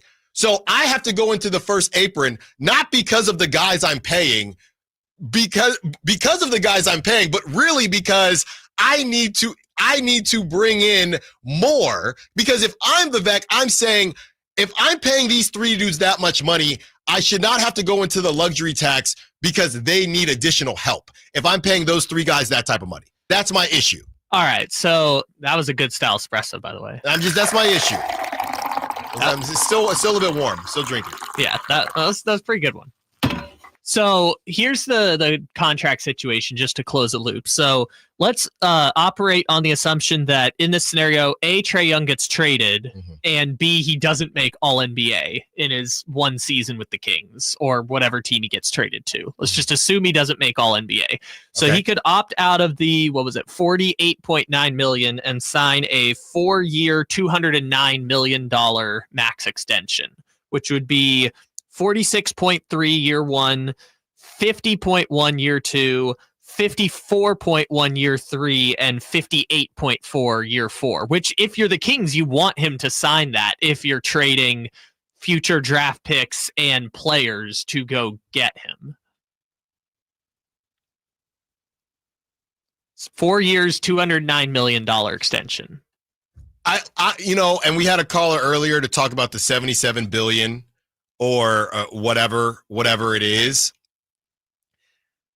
I understand the numbers are changing. That just still feels like a lot of money. Which, to your point, since the numbers are changing, he could opt in, try and make All-NBA in 2027, and then get a $340 million extension from someone. Exactly. And then, again, these numbers sound crazy, but when guys are going to start making 60 whatever, that changes things. We have the 209 chiming in saying, how is assisting your teammates not winning basketball?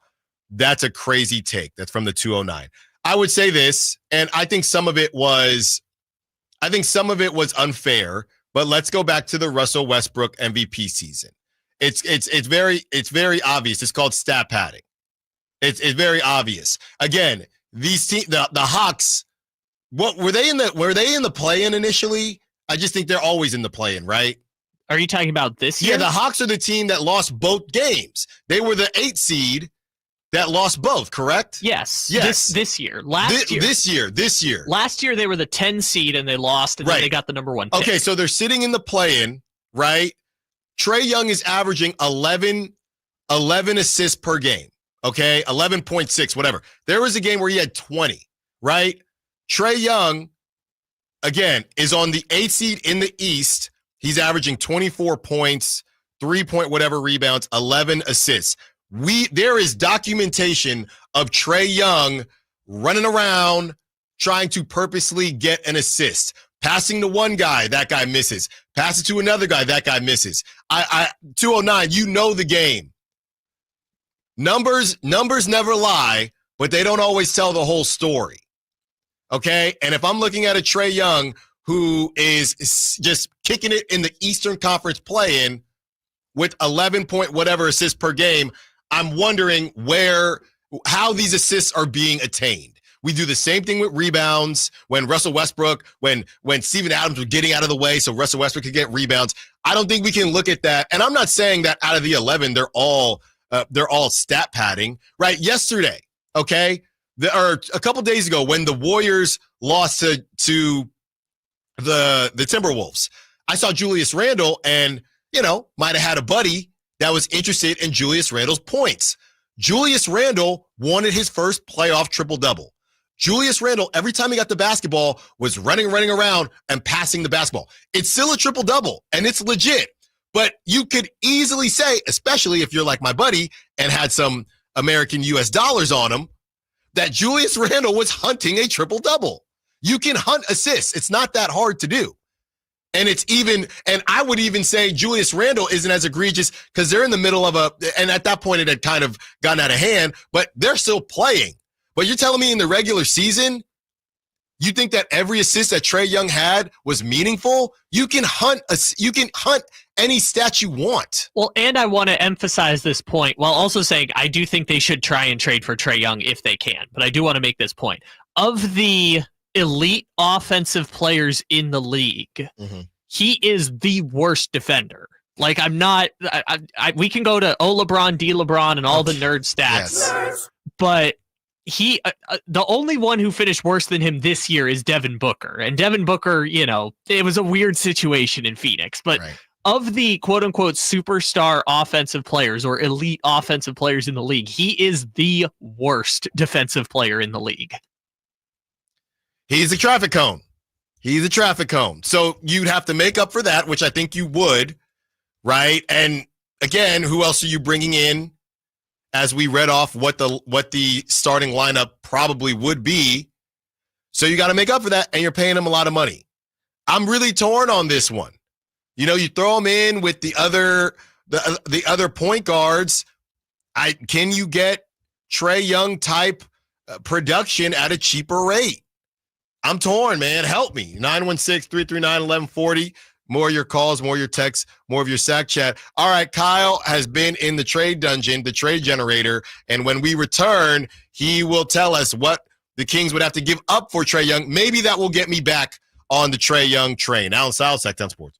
Power Business Technology is proud to be a 100% independent, locally owned and managed Toshiba copier dealer. Local ownership cuts out the red tape, allowing ourselves to never be too busy to personally answer the call when our clients need us. Recognized for excellence in service execution, training, and customer service, we're proud to be named a Toshiba ProMasters Elite Dealer since 2021. Contact us today for all your business printing needs at 844-POWER-BZ. That's 844-769-3729 or visit us at powercopiers.com. Hello, Sacramento. I'm Emran Pilati, owner of True Sports Cards and Collectible Store here in Rockland, California, and the host of the True Sports Cards Show that airs right here on Sacktown Sports 1140 every Saturday from 10 to 11 a.m., where we discuss the latest trends, hottest products, and deliver exclusive interviews with other industry leaders. And don't forget to visit our shop, True Sports Cards, at 6661 Stanford Ranch Road in Rockland and see what we have for all your sports card and memorabilia needs.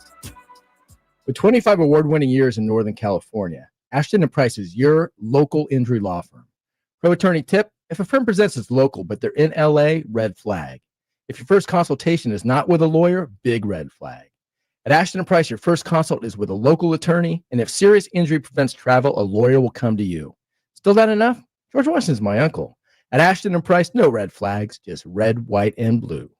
Remember, for the best advice, don't think twice. Call Ashton & Price. Carmichael Dave here for my good friends at American Energy. As a native Sacramentan, I can tell you, not that you need to know, that it might be nice right now, but turn the corner and oh my God, it's so hot. Yeah, summer is coming. And my friends at American Energy want to make sure you are dialed with your AC unit. So how about this? Half off tune-up right now. It's a special going on, just $24.50 to get your air conditioner tuned up. A free diagnostic. And oh, by the way, if you need a new AC unit, up to $3,500 in rebates on qualifying system installations. That's right. They've been serving the greater Sacramento area since 1981. A+ with the Better Business Bureau. Give them a call, 916-520-9990. That's 916-520-9990. Here's the song. Call 916-520-9990 now.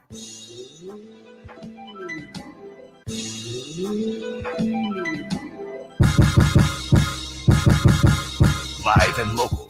It's Allen Stiles on Sacktown Sports.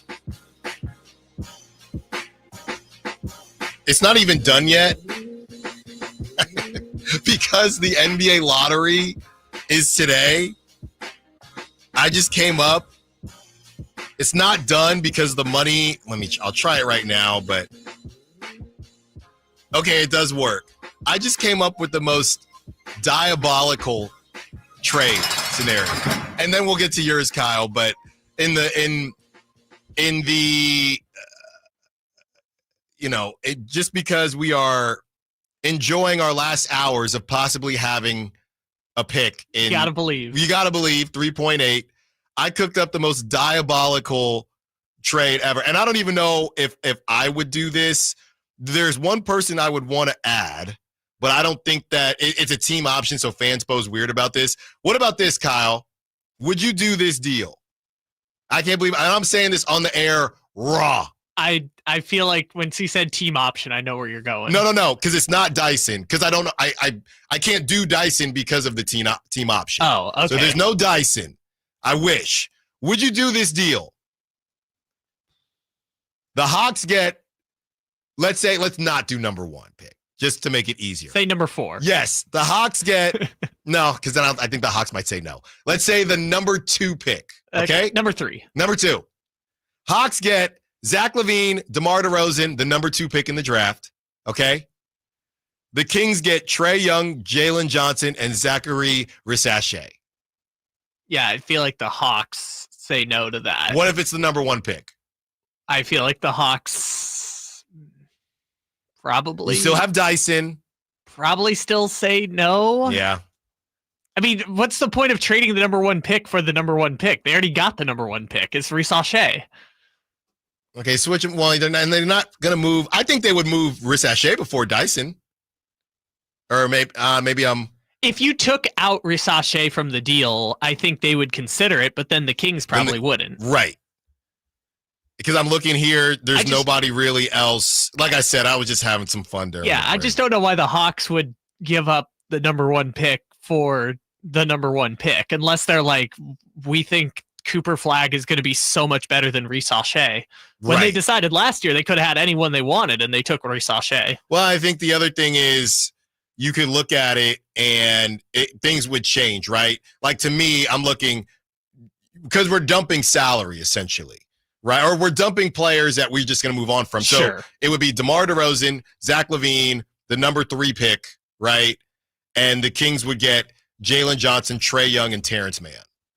Okay, so then you're looking at, again, in this situation where you've just given up potentially a future 3-time All-Star to the Hawks, you're getting, I'm saying the number 3, the number 2 pick. Yes. You would have Trae Young, Keon, Jalen Johnson, Keegan, and Sabonis. And then off the bench, you would have Terrence Mann, Malik.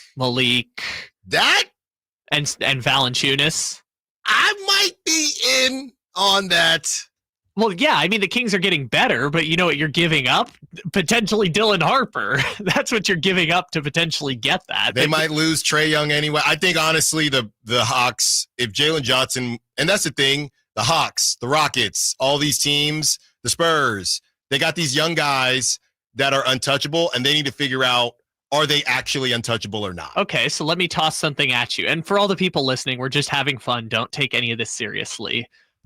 What if we say you don't get Jalen Johnson, but you get Rissache? So now it's Trae Young, Keon, Rissache, Keegan, and Sabonis. And you're still getting Terrence Mann as well. Sure.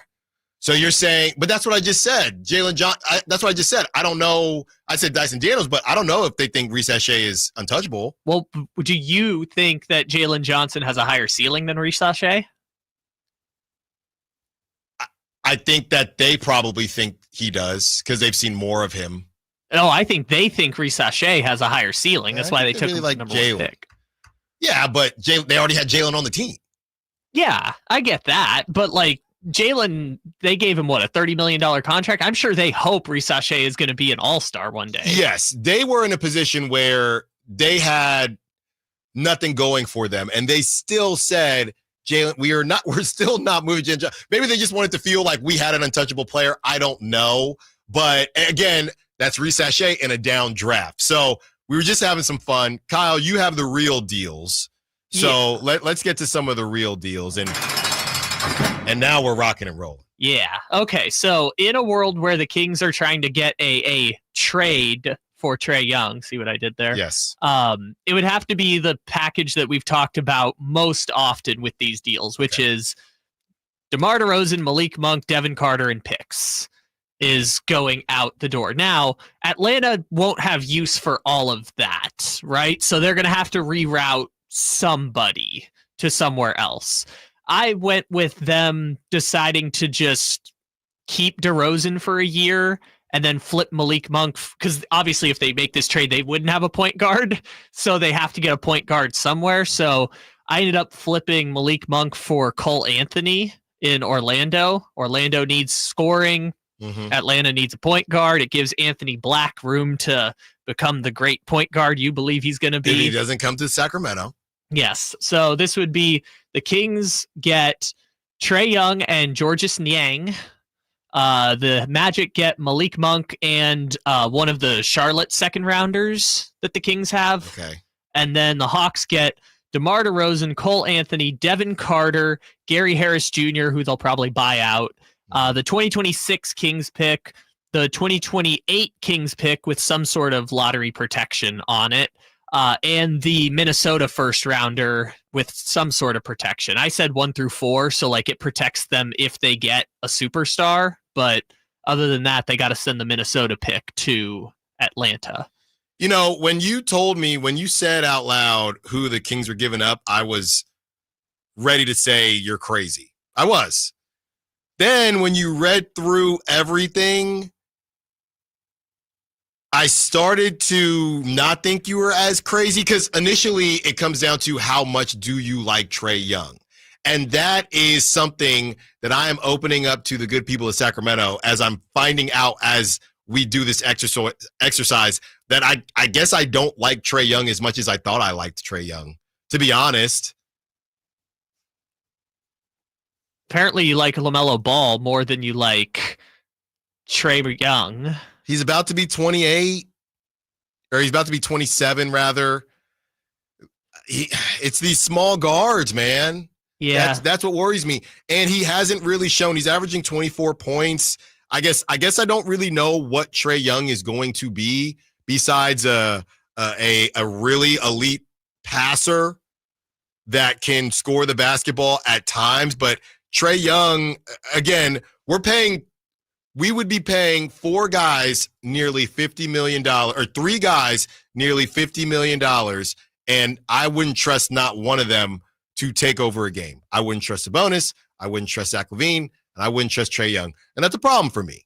I guess I would trust Trae Young to make the playmaking abilities. I think what they lack is that playmaking ability down the stretch right now, and that sucks because De'Aaron Fox was so good at that. But and you know what this comes down to?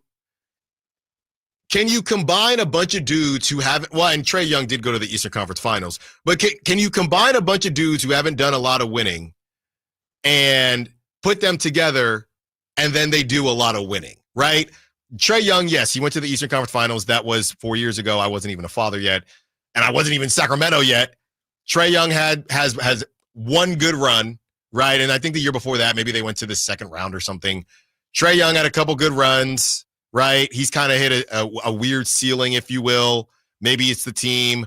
Zach LaVine hasn't done anything in the playoffs, and Domantas Sabonis has done nothing in the playoffs. So that's why I guess just me, I'm struggling to think those 3 guys can come together and do stuff in the playoffs. And maybe they can, but it's very similar to looking at the Thunder, looking at the Cavs. Until you do it, I'm not going to believe that you can do it, and we're going to have to pay you believing that you can. I don't know that Scott Perry thinks that if Scott Perry don't think Zach LaVine is worth that money, Scott Perry definitely, and I'm not to put words in his mouth, I don't think he thinks Trae Young's underpaid. Sure, but Trae Young's also a better player than Zach LaVine. He is. Like offensively, he is elite. But what I'm saying is I don't know that Scott Perry would say, I want to pay. I don't think Scott Perry would look at those 3 guys making that money and think this is a good use of those funds. Well, and you have to cash in on your future, right? Because Sacramento can only do this deal if Atlanta wants to do the, hey, we're building around Jalen, we're building around Resache, we're going to probably be a 11-12 seed next year, but we're going to get one more draft pick and figure it out from there. Right. that's the direction which, by the way, we should also make the note that Atlanta doesn't even have a general manager right now. So we don't even know. We think we don't know what direction Scott Perry wants to go. Atlanta straight up doesn't have a general manager right now. So they're not really sure what direction they want to go. I just think you're going to have to get Atlanta willing to say, we're going to just take this down a notch. Daniels, Jalen Johnson, Risa Shea, that's our core. Yes. We're just going to be bad, try and align the timeline, and in 2 years, we're going to see if we can have a Pistons or an Orlando type of turnaround. Yeah, Rockets, somebody like that. Let's keep the conversation going, and when we return, the 12 o'clock hour is coming up. The Kings have some opportunities tonight, and if it doesn't go their way, what should be Scott Perry and the crew's next move? Allen Stiles, Sacktown Sports. At Napa, we've spent the last 100 years building our business into an engine that powers yours. Whether you're big or small, national or local, Napa has the automotive solutions your business needs to stay moving. And it's all driven by a nationwide network of quality parts and exceptional service on one mission: to keep your business moving full speed ahead. That's why we are the pros that know. Napa know-how. I'm Ken Korak with your Green and Gold Report, brought to you by Comcast Business, powering possibilities. Well, the A's call-up of last year's first-round pick and fourth selection overall in the draft, Nick Kurtz, is not surprising, but his rise through the A's minor league system is pretty astounding. Kurtz has played in only 32 minor league games, but the numbers are eye-popping. A .336 average, 11 home runs, and 37 RBIs. Comcast Business helps turn today's small businesses into engines of modern business. It's how restaurants become reliably up and running neighborhood favorites. It's how retailers become seamlessly restocking, cyber-securing must-visit shops. And it's how healthcare offices become data-managing caregivers that we all depend on. With reliable connectivity, enhanced cybersecurity, advanced fiber solutions, and Wi-Fi backup, Comcast Business is powering the engine of modern business. Mike Rowe here with a quick question. Have you noticed cracks in your drywall, chimney, or exterior walls? I hope not, because if you have, they could be indications that you've got a much bigger problem with your foundation. That's where Groundworks comes in. They can honestly assess your situation and create a plan to stabilize your foundation. Schedule your free inspection at groundworks.com/row. And while you're there, check out my latest dirty job. It's a good one. Licensed in all states where work is performed. See website for details. Memorial Day savings explode at Maida's Elk Grove Chevy. Save $12,500 off MSRP after rebates. Every new 2025 Silverado Turbo Max in stock. And Maida Chevy has similar savings on every new Silverado. One of the largest selections of new Silverado in the Sacramento area. $12,500 off new Silverado. Exclusively at the Maida Chevy Silverado Supercenter. Now that's big. Huge. See them all at MaidaChevy.com. Together, let's drive. Special financing, lease, and some other offers. There are so many benefits of working with the Overhead Door Company of Sacramento. Now, we chose them to get our new garage doors, and we're so thrilled that we did. They look absolutely amazing. Jason Ross here. And for us, well, we just flat out needed new garage doors. But maybe you do as well, or maybe it's just repairs to your existing doors. Well, the Overhead Door Company of Sacramento can help you with that. It is also a great time of year because this is when homes go on the market. So is yours ready? Well, one thing, don't forget about that garage door, because a new garage door can increase the value of your home. First off, with Curb Appeal, a new modern or stylish garage door can improve the overall appearance of your house. Also, the return on investment. It is one of the most cost-effective upgrades to increase your home value. You can see for yourself. Just visit the showroom off Franklin Boulevard and ask about the Sacktown Sports Special. Overhead Door Company of Sacramento, the genuine, the original overhead door. Always look for the red ribbon logo. You've heard the saying, penny wise, pound foolish, right? It means you do something that will save you a little bit right now, just pennies, but that ends up costing you pounds in the end. People put off tuning up their furnace because they don't want to take the time or spend the money to get it done. But it only takes 90 minutes and costs just $87, which is just pennies compared to the huge problems and expenses that can rack up if you don't get your furnace tuned up. You'll also save money on your energy bills, and your system will last longer. So don't be penny wise and pound foolish. Call Bell Brothers for a precision tune-up and professional cleaning today. Our number is 916-444-1234 or find us online at thenosurpriseguys.com. The No Surprise Guys, Bell Brothers. KHD1 Sacramento, KYMX HD3 Sacramento. From the Power Business Technology Toshiba Studios. Sacramento's official home of the 49ers. San Francisco. Sacktown Sports 1140.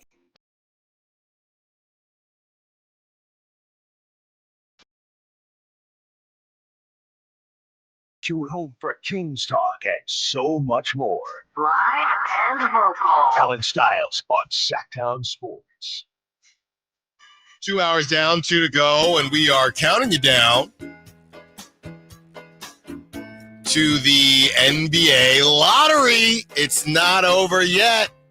We're not done, people. We're not done. Not yet, at least. Also, by the way, saw something on social media. The reports are that Keon will be the representative. We actually broke that news on this show. Of course we did. On Friday. Of course we did. Jason Ross did, right? Broke the news that Keon Ellis is going to get an all-expenses-paid trip to Chicago to not be there when they get the pick. There you go. There you go. And I saw someone respond and say, of course, the Kings steals leader is there to steal that number 1 pick, or number 2, or number 3, or number 4. We'll take any of them.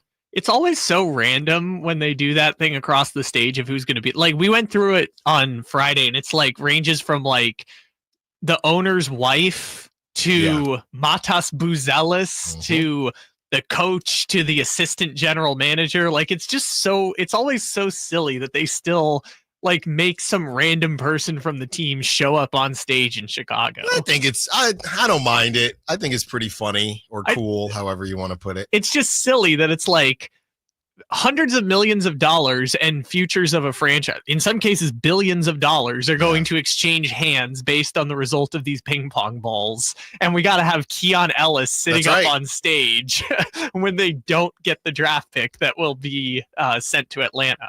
3.8% chance that they do. So watch that mouth, Kyle Ledbetter. 0.8% chance of the Kings landing the number 1 pick in the NBA draft. A 96.2% chance that the Kings land at 13 or 14, which would send it to Atlanta. And, let's assume we just had some fun with if the Kings do have the pick. Let's assume that the Kings don't have the pick. Obviously, that's how I would imagine they are operating within the organization right now. And you have to make sure that the fit is correct when you start thinking about making these moves. Now, we heard that Scott Perry was at the workout for kind of the second rounders or the projected second rounders that the Kings might be interested in. We know that Scott Perry told us that he's spoken to the Kings players and, wants to continue to talk to them, see what fits, what doesn't fit. And that's all fine and good as this thing starts to reveal itself more, as more teams get eliminated. And, it turns out, okay, this team isn't close or that team isn't close. We will continue to see what makes the most sense for the Sacramento Kings. Now, you have the Mike Woodson thing being finalized. Bobby Jackson hasn't quite yet. But I do wonder, can you even start to look at players until you figure out, and I'm assuming that Mr. Perry and Coach Doug Christie has had some of these conversations. What is the plan offensively? What is the plan defensively? We know that they seem to be on the same page, right? With you have Monty McNair and Mike Brown, who the only thing that they were on page about is let's try to get to the playoffs. How they wanted to do it did not seem to be the same structure and the same process, and that became very obvious very quickly. So if I'm Scott Perry, as this coaching staff is being filled out, I think you're bringing in Coach Mike Woodson. What does he want to do? Is he going to be overseeing everything? Is he offensive? Is he defensive? Because in order for them, obviously, Scott Perry's already said we need to get younger, or we need to get longer, more athletic. Okay, cool.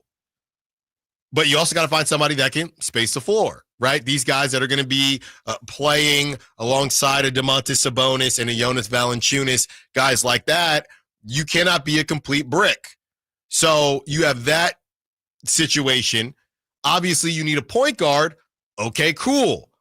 Based on the type of offense that Doug is looking to run, what type of point guard are you looking for, right? Because everybody, people are still sending in. I saw something, by the way. And Brett Siegel of Clutch Points, we've had him on the show plenty, and we will again. But Brett posted something on his Siegel Scoops, which was it actually upset me. And I think I had just got back from Chicago, and it was a Siegel Scoops, and basically it was, I believe, a four-team deal. And in the 4-team deal, he had not just Colin Sexton going to the Sacramento Kings. In this deal, and he tried to explain it, right? Don't get me wrong. In this deal, he also mentioned Colin Sexton and Jordan Clarkson in the same deal. I have it right here.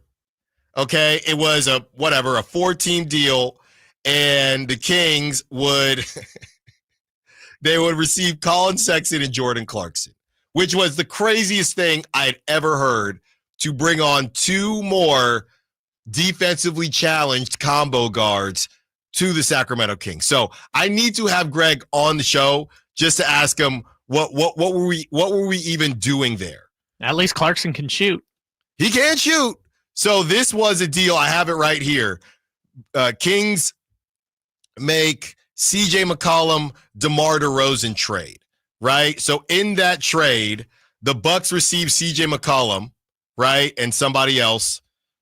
The Kings receive Colin Sexton and Jordan Clarkson. He says the Kings, they need guard depth, sure, but they need a point guard. It's a little bit different.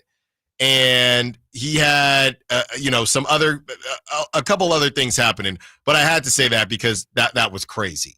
And to me, bringing it back to what Scott Perry is looking for and Doug Christie is looking for, this is the offseason. A lot of random trades, just like we did in the 11 o'clock hour, are going to be thrown out to you.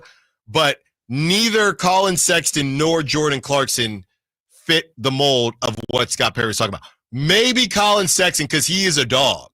Maybe Colin Sexton. But he is a scoring... That dog is ugly! He is a scoring guard that I don't think solves the need that the Kings would have. But you have to pay attention to what Doug Christie thinks that this offense is going to look like, what we think Scott Perry wants the offensive look like, and then defensively, I think I'm less worried. Crazy enough, I think I'm less worried about the defensive schemes. I think that if you just have the correct players that can play defense, Doug will cook something up, and Doug, along with Mike Woodson and that staff, I'm actually not worried about the Kings defensively if they get who they need.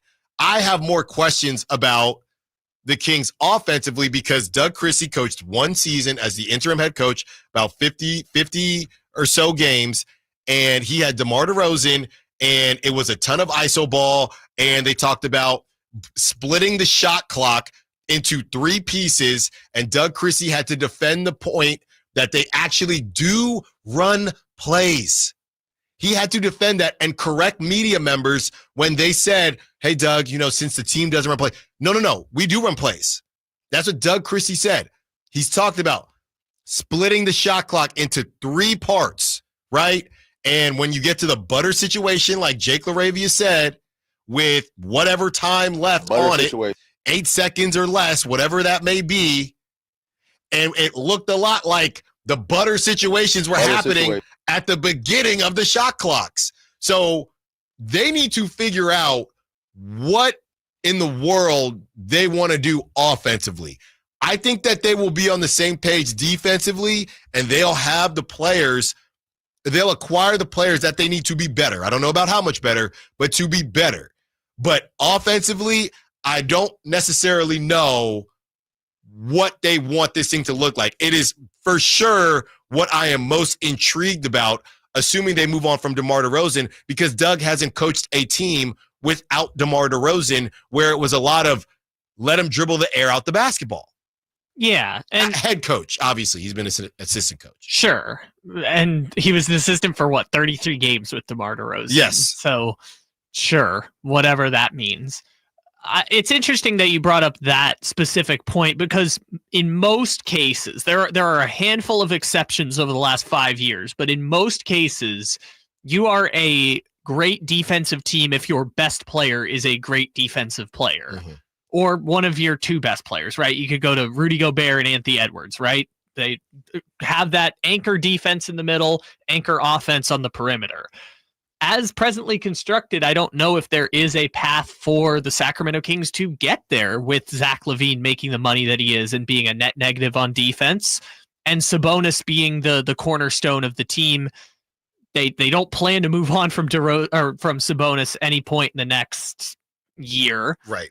Unless, they're in 13th place come the trade deadline and they decide we got to get this value. So I guess I just look at it like it's going to have to be an unconventional path to becoming a great defensive team, whether they get the pick or not. I think what getting the pick does is it gives you that incentive to change your identity a little bit more because now the timelines have changed. If you're bringing in a 19 or 20-year-old who you expect to be the future paired with LaVine who's going into year 12 and Sabonis who's going into year 10.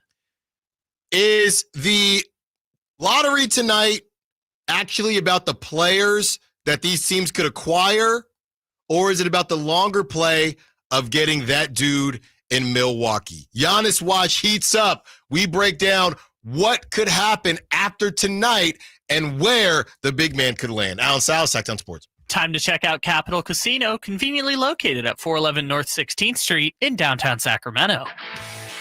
This is the story of the one. As a lineman, he does whatever it takes to keep the power on in his community. And he wants a partner like Grainger who does the same. Grainger offers the professional-grade products he needs, from voltage detectors to harnesses to hard hats, plus fast, dependable delivery, so he can rise to every challenge. Call 1-800-GRAINGER, click Grainger.com, or just stop by. Grainger, for the ones who get it done. Ooh, ma.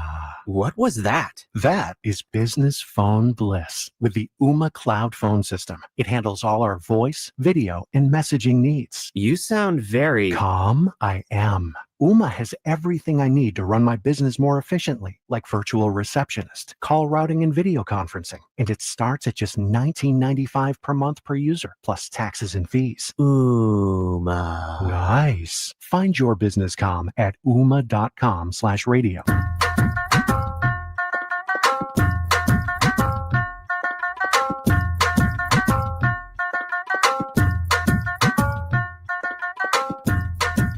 Allen Stiles. Watch the show on youtube.com/Sacktown Sports 1140. Or listen on the Sacktown Sports app. Giannis watch is heating up. And, if the Kings get number one pick, anything is possible.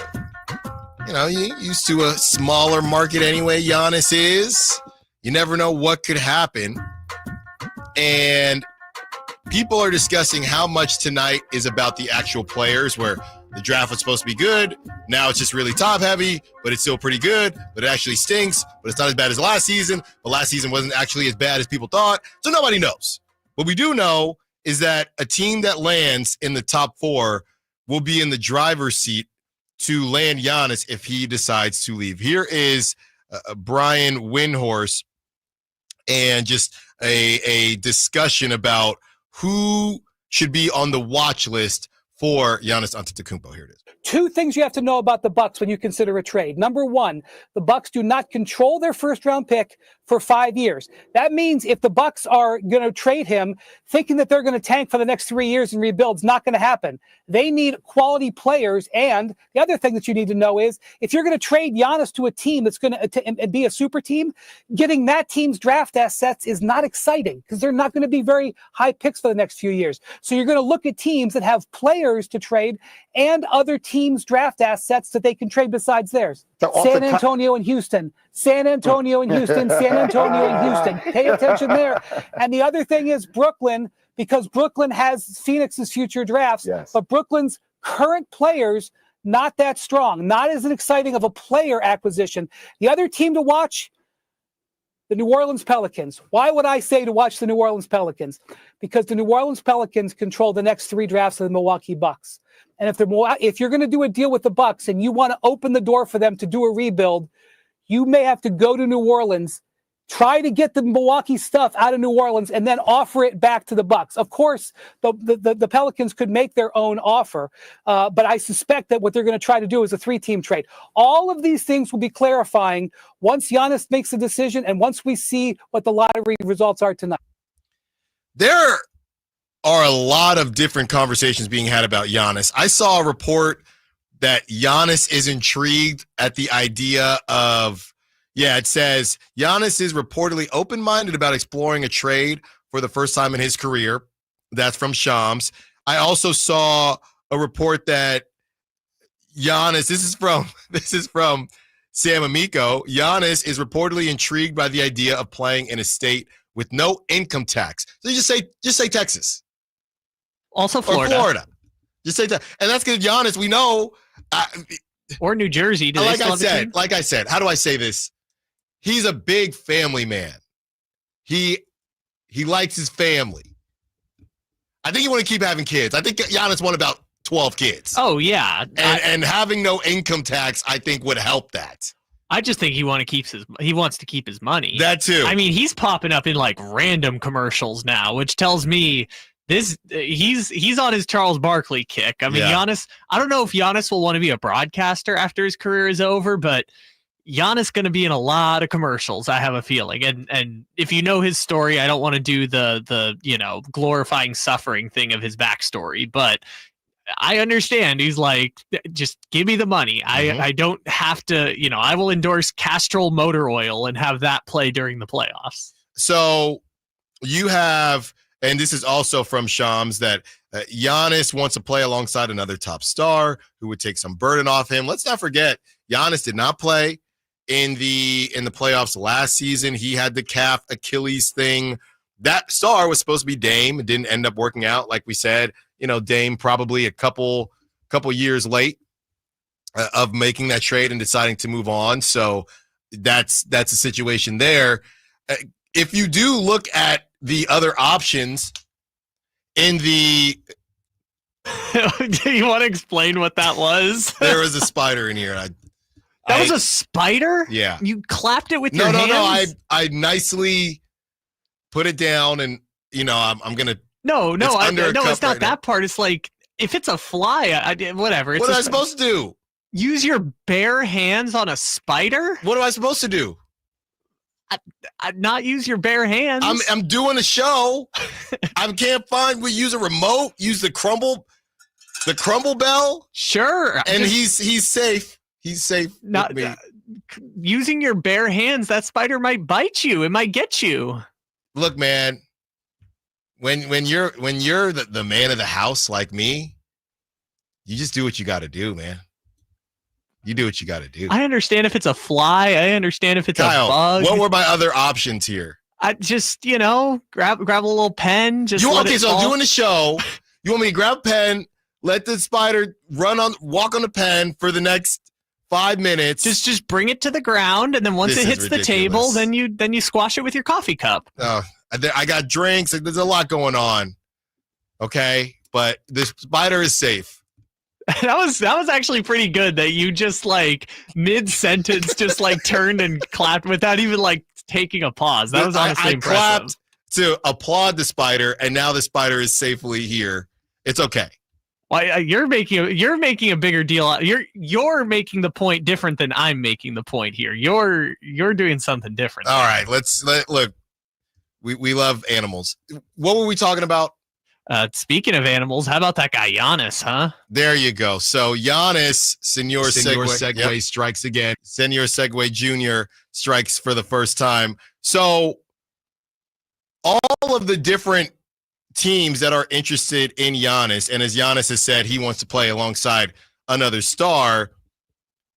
I look at the Rockets and I'm thinking, does that, and I know no income tax, does that take the Rockets out? I know that they're interested, but who is the other star? I don't know. I think Şengün and Giannis would work about as good as Giannis and Sabonis, but I think Şengün, a little bit of a better touch, can space the floor a little bit better than Sabonis. But I don't know what the Rockets might have to do some double trouble if Giannis wants to play with another star, because I'm trying to figure out who that other star is that he's playing.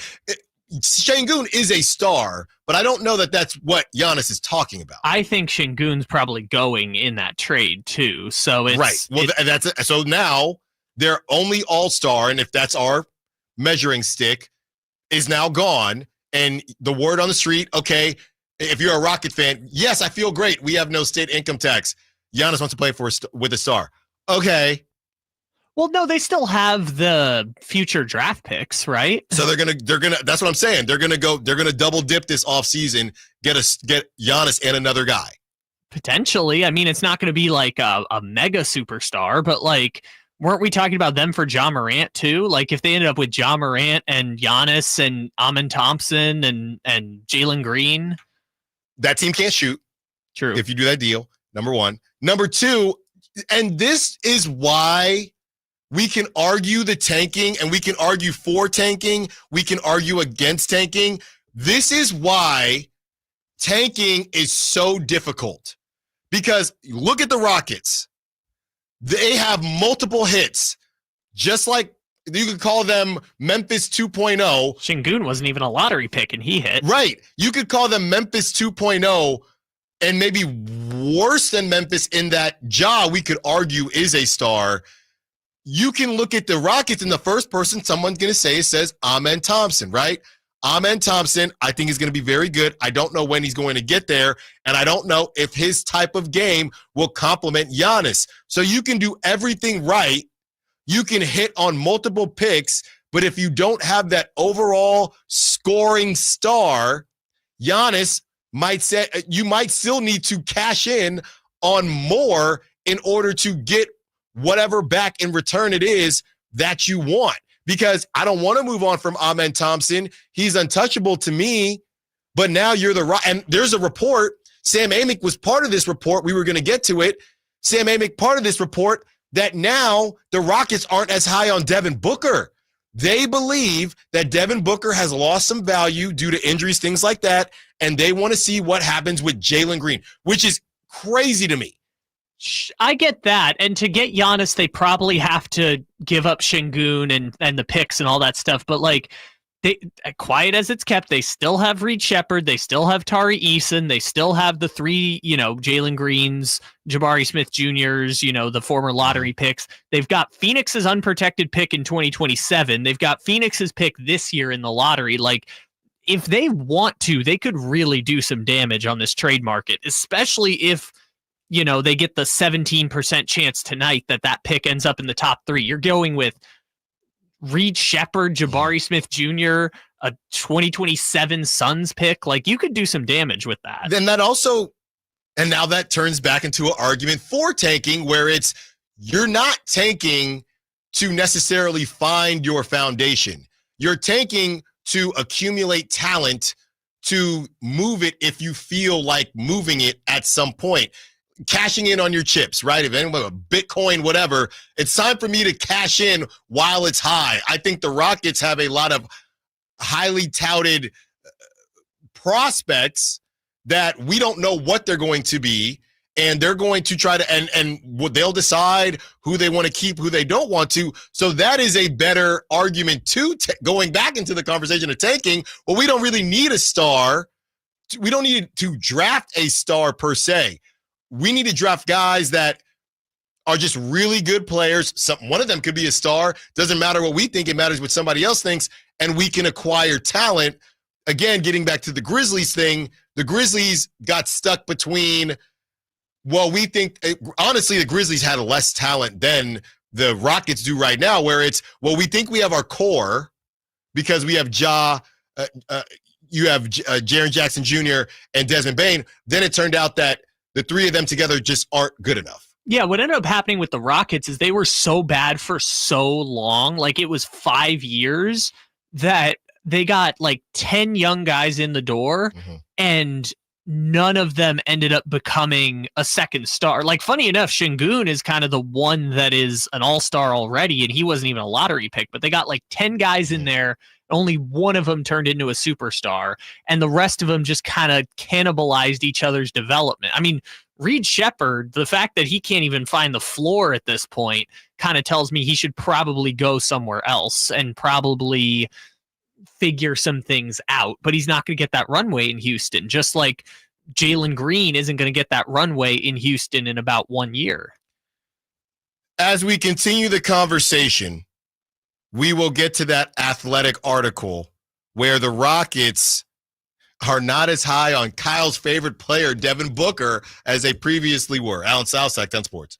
You never know what you might hear when listening to a Sacramento Kings game. Out of Keegan, going for another triple. Man, is he feeling it. Keegan, can he do it? Yes, there's number 11, Keegan Murray. Keegan steps back. He just knocked down his 12th three-pointer, a Kings franchise record. He's got 45 points. Never miss a moment of Sacramento Kings basketball with Sacktown Sports and the Sacktown Sports app. Carmichael Dave here for my good friends at American Energy. As a native Sacramentan, I can tell you, not that you need to know, that it might be nice right now, but turn the corner and oh my God, it's so hot. Yeah, you know, summer is coming. And my friends at American Energy want to make sure you are dialed with your AC unit. So how about this half off tune-up right now? It's a special going on, just $24.50 to get your air conditioner tuned up. A free diagnostic. And oh, by the way, if you need a new AC unit, up to $3,500 in rebates on qualifying system installations. That's right. They've been serving the greater Sacramento area since 1981. A+ with the Better Business Bureau. Give them a call, 916-520-9990. That's 916-520-9990. Here's the song. Call 916-520-9990 now. Hagen Oaks wants to be your go-to total golf game fitter. Try the TrackMan experience, the very best technology to fit your metalwoods and irons. The new cutting-edge putter fitting studio with its $30,000 worth of technology is ready for your fitting. Hagen Oaks will help you find the best putter for your game. Hagen Oaks offers more technology, more choices, and more service. Schedule your fitting at the Hagen Oaks Player Performance Studio by calling 916-808-2531, 808-2531 for more. Sacramento's premier music festival, Country in the Park, is this weekend with Bailey Zimmerman.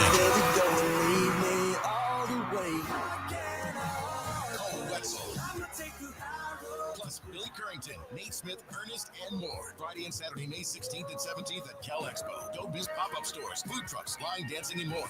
Country in the Park, celebrating 25 years, May 16th and 17th at Cal Expo. Sponsored by the California Army National Guard. Get tickets and more info at CITPFest.com.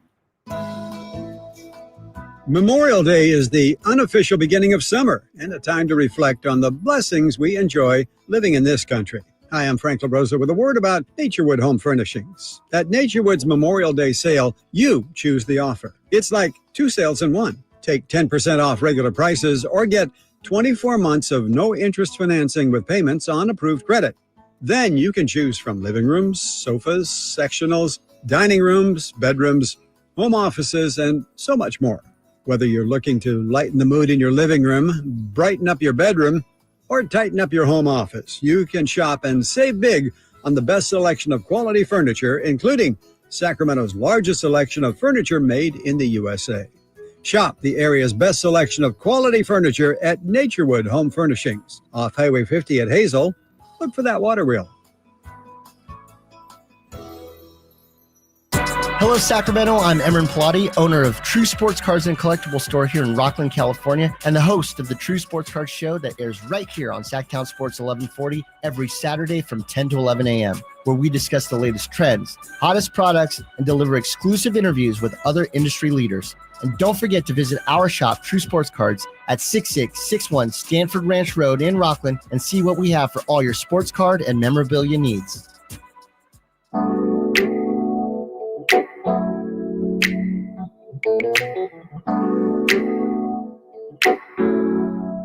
Allen Stiles You can join the show by texting 916-339-1140 on Sacktown Sports. A little bit of news. The Sacramento Kings have officially announced the hiring of assistant coach Mike Woodson. Here's the quote from head coach Doug Christie. Mike Woodson brings decades of coaching experience to this staff. His impact will be extremely valuable, and I'm looking forward to getting to work with him. That is from Coach Doug Christie.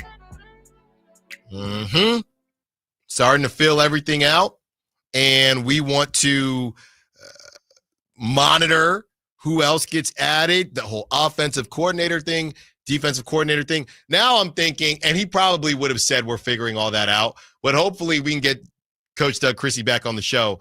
And at that time, if it's not officially announced, hey, are you going the route of having a, quote, offensive guy and defensive guy on the team? That's my next question for Doug, and we might find that out before Doug comes back on the show, Coach Christie, of course. Rockets searching for a star, but not Devin Booker. This is from The Athletic. Here's the quote. The Rockets have previously held serious interest in the Suns' Devin Booker, but team sources said that is no longer the case.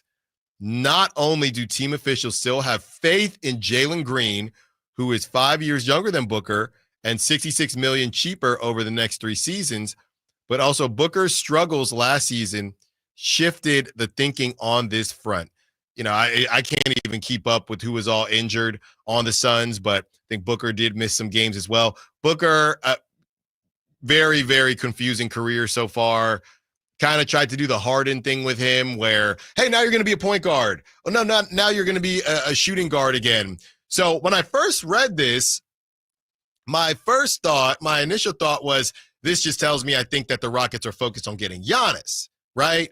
Now that we know that Giannis wants to play with another star, and they, somebody even said, if you look at might have been Fred VanVleet during the Rockets-Warriors series, if you look at shooting guards and the next kind of 5 years, who has a higher ceiling than Jalen Green besides Anthony Edwards? Fred VanVleet said that, okay, Fred's just riding for his guy, and maybe he is, but now the Rockets are kind of putting their foot down too, saying we think that Jalen Green could be a guy. I wouldn't say that, right? I know 5 years younger than Devin Booker is a real thing, but I just feel like the timelines are maybe confusing to me. If you think Devin Booker is too old, but you're trading for Giannis, who is 30, Giannis wants to play with another star, but you think that Jalen Green could get there eventually, who's 5 years younger than Devin Booker, those timelines don't make sense to me. So I trust, and Sam Amick is a part of this article as well. I trust the article. I just don't know if the Rockets aren't leaving anything out because those timelines don't make a ton of sense. I don't know if the Rockets are as big fish hunting as before. I was listening to, or I was reading, I think it was Michael Pina, who works for The Athletic, and he was talking, or The Ringer, I think, and he was talking about like sometimes making a star player trade is a catalyst to make a jump, or sometimes it blows the whole thing up, right? It's kind of like a bomb in that way. And Houston's kind of looking at it like we could use the right player at this point, but we've also kind of aligned the timelines. I don't necessarily look at it like they're just, it's Giannis or nothing at this point for them. I look at it as Houston is looking for the right complement if they're going to mess with the chemistry, right? Because it seems like these young guys have all grown together. They found 4 or 5 of them that work, 4 or 5 of them that don't, and maybe they can package the other ones for a more solidified star. Move on from Tari Eason's, the Jabari Smith Jr. they'll have to decide on.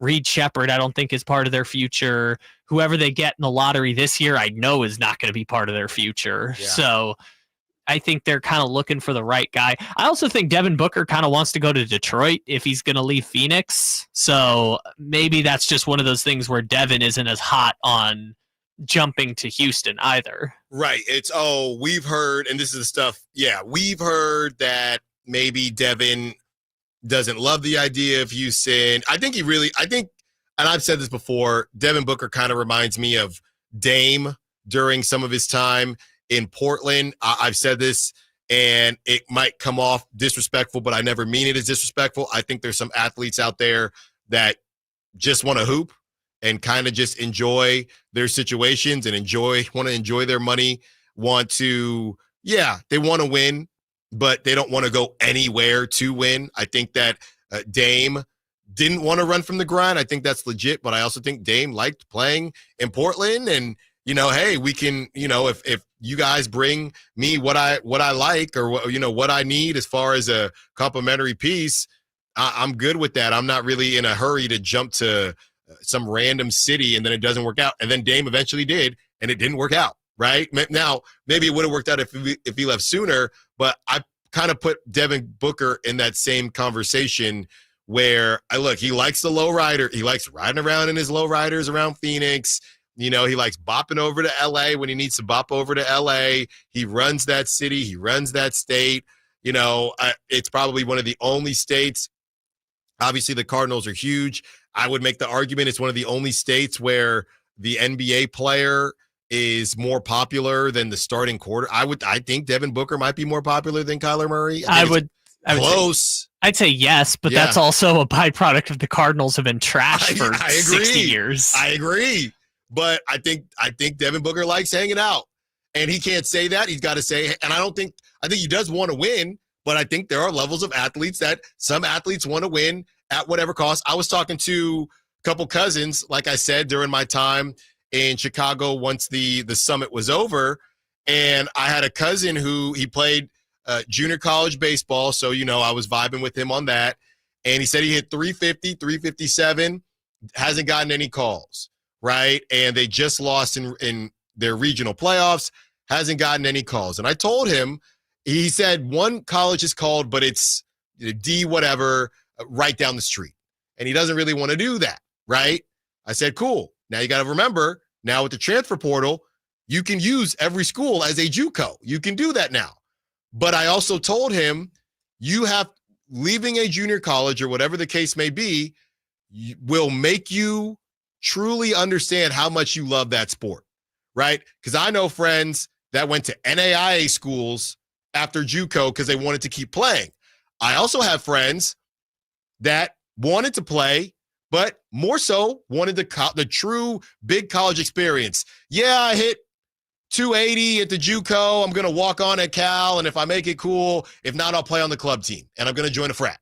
So they get the Cal experience, they get the Cal education, of course. They decided that was more important to them than continuing to play baseball on a collegiate team. So I was telling my cousin, you have to figure that out. I will help you any way I can. I know some people out here in California. If you're willing to leave the state, if I wasn't willing to leave the state, I would have played somewhere. I don't know if it would have been D1. So you got to go wherever wants you. And you got to figure out how much you're willing to get that thing, what your goal is. Devin Booker, to me, strikes me as a guy where I want to win, but my number one goal is to enjoy these M's and ride around on a lowrider and enjoy life. And I think for a while, and again, this is just me. I think that, and I put him in the same line as Dame. And I love Dame, and I love my Oakland brethren. I love him.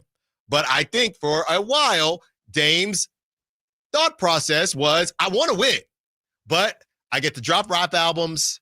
Nobody ever calls me a choker. I get to pop out. I get to always exceed expectations because nobody expects me to do anything. Well, it's the other coin, too, is that in the super team era, I get ultimate respect for being the guy who stuck it out, right? Right. Everyone respects me because I didn't switch my lack of ring teams. means more than my Western Conference run being swept by the Warriors means more than KD's rings. I'm just kidding. Yeah. But some people might actually feel like that. But those things flipped fast, right? In 2021, it was like, wow, Dame is trying to carry the Blazers. And then 1 year later, it's like, why is Dame still there? Right. What is he doing there? And Devin Booker's now kind of in the same camp of like, they were the number 1 seed in the West 3 years ago. Yes. Do you think Devin Booker believes that they can't get back after everything that they went through? I'm sure he totally believes they can get back to being a top 3 seed. Well, because he knows he's got to, and that's a great point.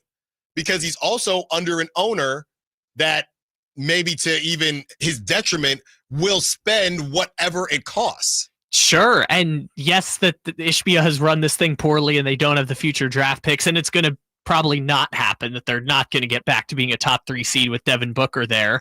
But Devin Booker believes they're going to get back there. They were the number 1 seed with Sarver. Of course, he doesn't think this thing is cooked. We, who are analyzing this from a macro perspective, look at it and we're like, oh yeah, this Phoenix thing is cooked. I'm sure Devin Booker thinks we make a change here or there, we're going to be the 3 seed again. I'm sure he totally believes Phoenix can get back to being competitive. Some front office decisions have been made for the Sacramento Kings. Who stays? Who goes? We'll break it down when we return. Now, South Sacktown Sports. Time to check out Capital Casino, conveniently located at 411 North 16th Street in downtown Sacramento. Febreze. As a rideshare driver, I love keeping my car smelling fresh and clean. So when I'm driving, I only trust Febreze car vent clips, featuring 3 distinct intensity settings, because it's that little touch that sets me apart. I can turn the intensity down for subtle freshness, or I can turn it up for when I want lots of scent. So whether it's set to low, medium, or high, with Febreze car, I know my car's going to smell amazing. Which keeps my driver rating right where it belongs. Picking up Oscar!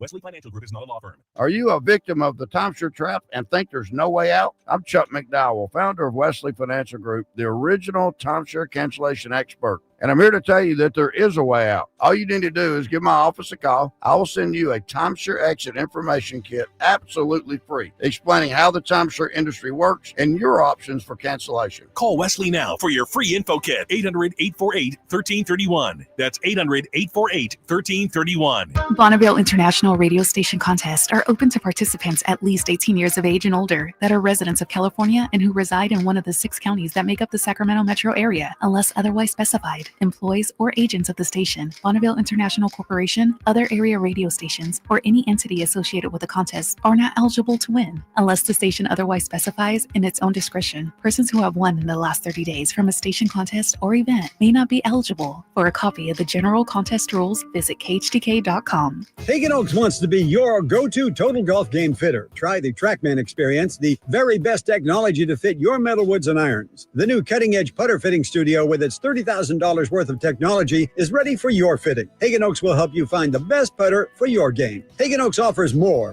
technology, more choices, and more service. Schedule your fitting at the Hagen Oaks Player Performance Studio by calling 916-808-2531, 808-2531 for more. Hey everyone, it's Kyle Draper here. If you're in the market for a new car, let me tell you about my experience with Mercedes-Benz of Stockton. From the moment I walked into their state-of-the-art showroom, I knew I was making the right choice. There was no pressure from the sales staff, and if I'm being honest, I felt like a kid in a candy store. I settled on the all-electric EQS SUV, and let me tell you why. First of all, the comfort. After a long day at work, I actually look forward to being in my car. It has several different massage settings, including my favorite, hot relaxing back. Plus, the seat heating and cooling features are perfect for the hot summer or those chilly mornings. Mercedes-Benz has the reputation of making the finest cars in the world. Now it's your turn to experience what I already know. Mercedes-Benz of Stockton is the best car buying experience you'll ever have. They're just a short drive down I-5, or you can shop online anytime at mbfstockton.com. That's mbfstockton.com, and tell them Drape sent you. Switch to Comcast Business Mobile and save hundreds a year on your wireless bill. Comcast Business, powering possibilities. Restrictions apply. Comcast Business Internet required. Compares 2 unlimited intro lines and lowest price 5G plans of top 3 carriers. Taxes and fees extra. Reduced speed after 30 gigabytes of usage. Data thresholds may vary.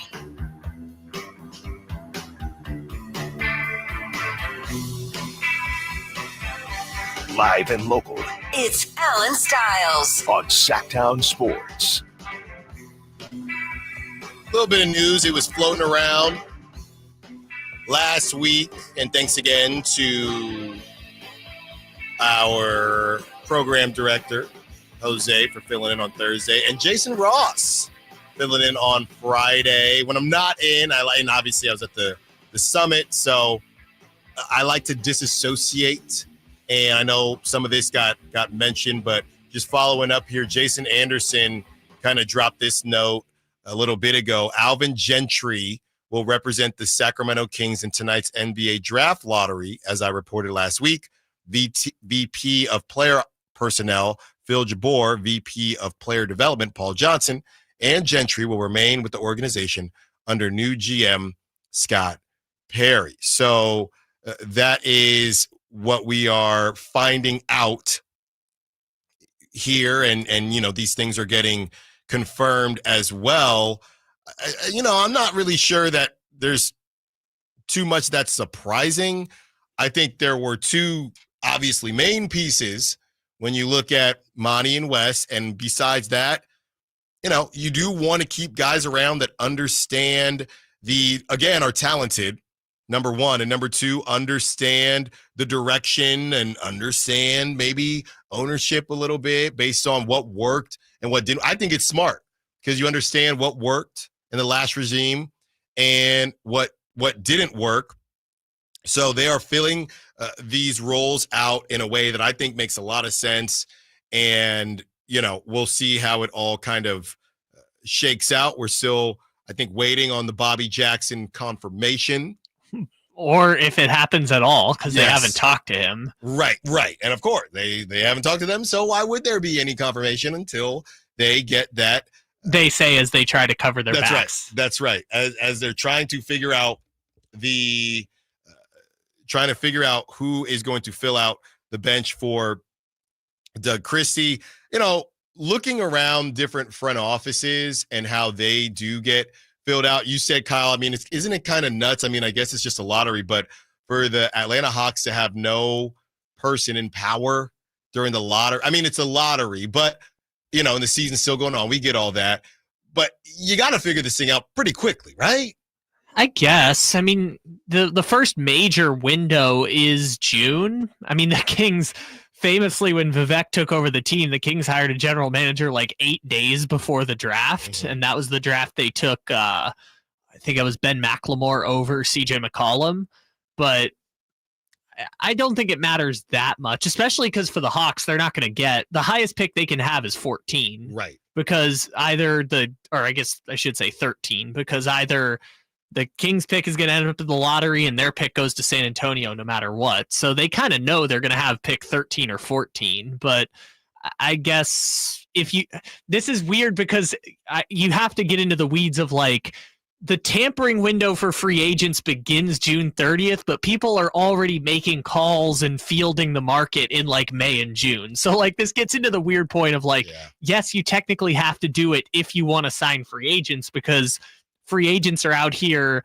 illegally tampering in early June. And so that's kind of when you got to kind of get in the game. Yeah. And, just another note on the kind of agent perspective as we look at BJ Armstrong, and some people were thinking, well, hasn't been in the front office since the early 2000s or something like that. How much is he going to know? This is happening around the league. This is not just a Kings thing. Guys make this jump. Bob Myers, a guy who made this jump. Rob Pelinka made this jump. So it's a normal jump. And again, it's not as if he's the one. I don't think he will have the same type of power as a Wes Wilcox did under Monty McNair. I don't believe that, but maybe not in year one. Who knows if he, has something to say here or there and Scott Perry likes it, it ends up working out, cool. But I don't think going into this season, it's going to be, there were questions where it was very similar to, and I won't name the school, but there was a school out there where a coach got all the glory, but he was older. There was an assistant coach who was cooking, right? And he did the recruiting, he did everything, younger guy. That team was really good. the assistant coach takes a head coach role somewhere else, that team that was really good, now without that assistant coach, wasn't popping the same way because, sounds familiar. because the head coach wasn't really doing too much. So I don't think that will be the situation in Sacramento. I think that Scott Perry knows BJ Armstrong. I think Scott Perry thinks BJ Armstrong is a smart basketball mind. And from that, we will see how it will work. Yeah, I think it's less important that BJ Armstrong is a former agent because in the modern NBA, a lot of people running front offices are based on relationships, right? They have numbers people who can break down the mechanisms of the salary cap and stuff, but agents also have to know these things in order to negotiate deals. And so, we could go to Leon Rose, who's running the New York Knicks right now. He's a CAA guy. There's about 5 or 6 teams that have a former agent running their front office. I just think the more important point is BJ Armstrong is his podcast co-host and friend. Sure. More than it is he's a former agent. That's what's more important in terms of the working relationship. I don't actually the relationships are everywhere. Sure. I mean, that's what I'm saying. It's cool that BJ Armstrong knows how it works from the agent perspective in terms of negotiating deals. I don't honestly know how much expertise that how much unique expertise that's bringing to the job itself. I don't actually know what that is doing in terms of helping the Kings on a day-to-day basis, because this is a completely different job. Last hour of the show coming up, we are going to discuss, obviously, the NBA lottery. What happens if the Kings get to keep their pick? What happens if they don't, which obviously there's a better chance that they don't. We still have Derek Carr to talk about, still have A's Yankees to talk about as well. But I want to, Kyle, we're not going to break quite yet. So we need some help here. 916-339-1140, call line, text line, and the SAC chat. We need some help here. And this is the most obvious thing ever. We're going to go a bit Carmichael Dave. If the Kings keep their pick, I mean, what are we doing tomorrow? We have to do something. Are we wearing something? Or what do we do? Help us out here. And Kyle, we're going to kind of go back and forth on this. What should we do? We can't just come into work normally. We need some sort of celebration, you're saying? Yes. If they keep a 3.8% chance, I mean, are we talking face paint, spray paint? What? We have to do something. Well, I'm happy to dress up in a costume for us, but what is a ping pong ball lottery themed costume? A paddle? You want me to dress up as a paddle? This was the first thing on my mind. Because I said ping pong balls, you want me to dress up like a ping pong paddle? I'm not saying, I'm just throwing out ideas. Should we? I don't know. Look, I would do a giveaway, people, but I got to okay that. Yeah, there's legal involved. Yeah, I got to okay that with boss, but I will throw it out. Trust me. We're working on something. Because this could change a lot, man. Yeah. This could change a lot if they pull this off. Obviously, it's low odds, but if they pull this off, it changes a lot about the organization. What's something with luck? Do you want me to dress up like a rabbit? Do you want me to dress up like I feel like if they win the lottery, Carmichael Dave should have to buy us something.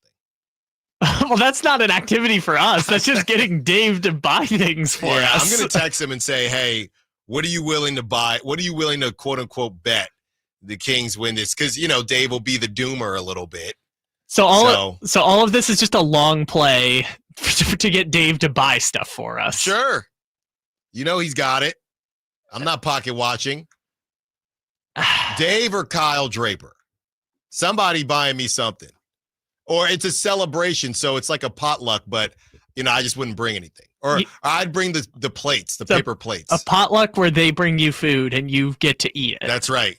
Well, Dave always brings food when we don't ask for it anyway. What could we do to potentially, bring good luck to the Sacramento? What could we do in the last hour to potentially bring good luck to the Sacramento Kings? Even if it's Ace Bailey, right? Maybe that's the deal. Maybe we got to bring in ace cards if we get like the number 3 or the 4 pick or something like that. We're bringing in flags if they get the number 1 pick. Mm-hmm. We're bringing in aces if they get the number 3 pick. Dylan Harper, whatever. I don't know what to do with that. And everybody today, you're walking. I know the weather hasn't been great. I think it looks like the sun might have popped out. Do not walk on any cracks or lines. I'm very superstitious. No cracks, no lines. I don't even remember when you spill salt, which shoulder you throw it over. So I throw it over both shoulders. Just double. Yeah, I just do double. Allen is like LeBron James throwing the chalk into the crowd. And then, with the salt. somebody's like, ow, my eye. So what should we do if the Kings keep their pick? That's the question right now. Want me to sing a song for us tomorrow? Do we want to do something? Then they might lose. No, because then they're going to trick off the pick and do something stupid with it. Here's what we'll do, just as a soft compromise. If the Kings win, I'm going to drag Whitey Gleason into this, and we're going to come up with a song that is some sort of a duet about either Ace Bailey, Dylan Harper, or Cooper Flagg, or I guess, was it Tess Johnson is going to be the number 4 pick or something? But it can't be Whitey's classic guitar. We need to find like a hip hop beat that Whitey has to do it over. Oh, you want us to rap about Dylan Harper? You can sing.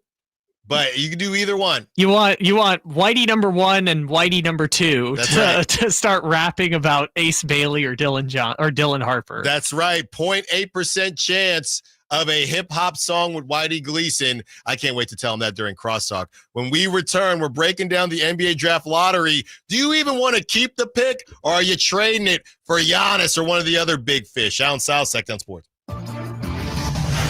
Allen Stiles here with your Sacktown Sports injury update. Brought to you by Downtown LA Law Group. Zach Geloff suffered a setback as he was pulled from his rehab assignment with AAA Las Vegas due to a stress reaction in his ribs that occurred while taking a swing. There's no timetable for his return. Ken Waldichuk, out with that left elbow sprain, threw all 30 of his pitches in a side session last week and will throw another session this week and is targeting a return during the All-Star break. This injury report was brought to you by Downtown LA Law Group. Hey, I'm Allen Stiles. Have an injury? Call Downtown. Downtown LA Law Group, an injury law firm, has many happy clients in Sacramento and the surrounding areas who have called Downtown. Get paid for your injuries from slip and falls or auto accidents. One of their most recent settlements was $1.5 million for a motorcycle accident. Have you had an auto accident? Call Downtown. Text injury help to 40222. That's injury help to 40222 and visit them at calldowntown.com. Players of all abilities will tell you that Bartley Cavanaugh Golf Course is the area's #1 course for fun. Whether you're a beginner or an accomplished player, Bartley Cavanaugh has something for you. It's a great walking course, but motorized carts are available too. The moderately sized greens and generous fairway landing areas will add to your satisfaction and smiles for the day. Near the banks of the picturesque Sacramento River, Bartley Cavanaugh's Tap House Restaurant offers tasty food whether you play golf or not. For tee times, visit bartleycavanaugh.com. It's Sacramento's #1 course for fun. Mike Rowe here with a quick question. Have you noticed a musty smell in your home? I hope not, because damp smells mean that you could have a crawl space problem. That's where Groundworks comes in.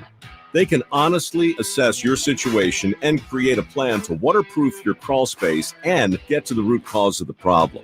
Schedule your free inspection at groundworks.com/row. And while you're there, check out my latest dirty job. It's a good one. Licensed in all states where work is performed. See website for details. Your next adventure is waiting at Sky River Casino with a $500,000 travel around the world giveaway. Get 1 free daily entry and 100 bonus entries every Monday and Tuesday. Earn more entries by playing slots and table games. Join us every Saturday, where you can pack your bags as our guaranteed $15,000 dream vacation winner. Visit skyriver.com for details. Gambling problem? Call 1-800-GAMBLER. Must be 21 or older. Hello, Sacramento. I'm Emran Plati, owner of True Sports Cards and Collectible Store here in Rockland, California, and the host of the True Sports Cards Show that airs right here on Sacktown Sports 1140 every Saturday from 10 to 11 a.m., where we discuss the latest trends, hottest products, and deliver exclusive interviews with other industry leaders. And don't forget to visit our shop, True Sports Cards, at 6661 Stanford Ranch Road in Rockland and see what we have for all your sports card and memorabilia needs.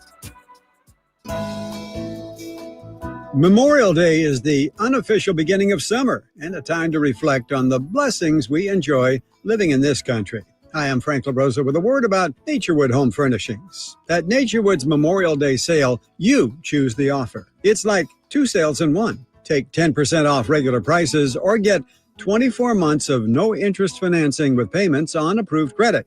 Then you can choose from living rooms, sofas, sectionals, dining rooms, bedrooms, home offices, and so much more. Whether you're looking to lighten the mood in your living room, brighten up your bedroom, or tighten up your home office, you can shop and save big on the best selection of quality furniture, including Sacramento's largest selection of furniture made in the USA. Shop the area's best selection of quality furniture at Naturewood Home Furnishings, off Highway 50 at Hazel. Look for that water wheel. Your local sports leader in the 916. KHTK HD1 Sacramento, KYMX HD3 Sacramento. From the Power Business Technology Toshiba Studios, Sacktown Sports 1140.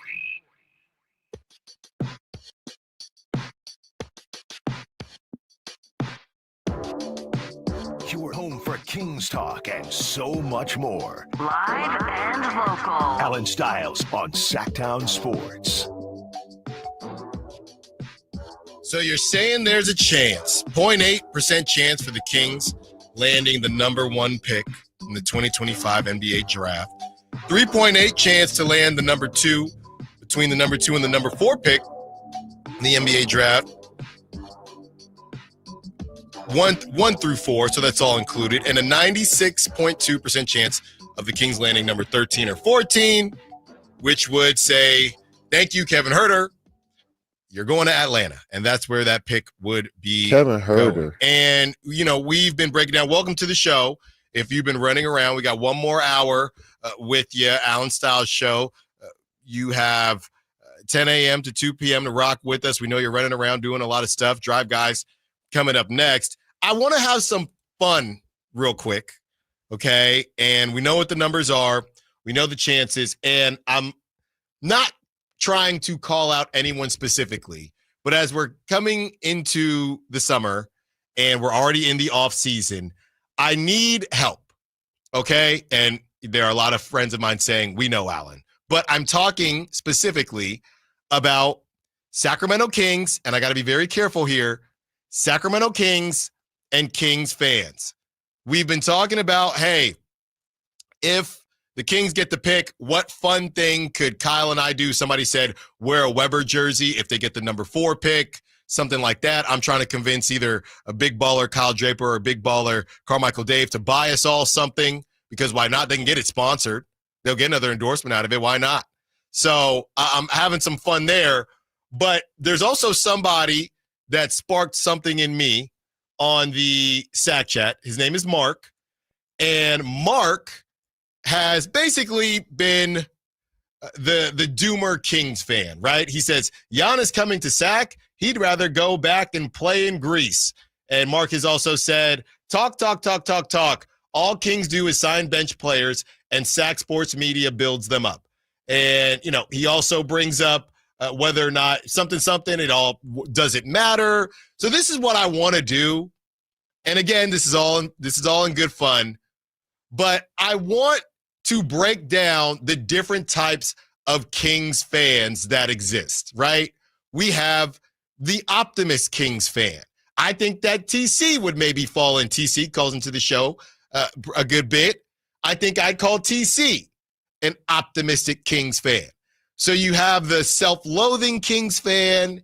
You have the unrealistic optimistic Kings fan. You have the normally optimistic Kings fan. You have the pessimistic Kings fan. You have the I hate the Kings, but I can't quit the Kings fan. Let's start to describe different types of Kings fans, because there's some, and I'm sure this is not just Kings fans, but we're in Sacramento, so that's all that matters.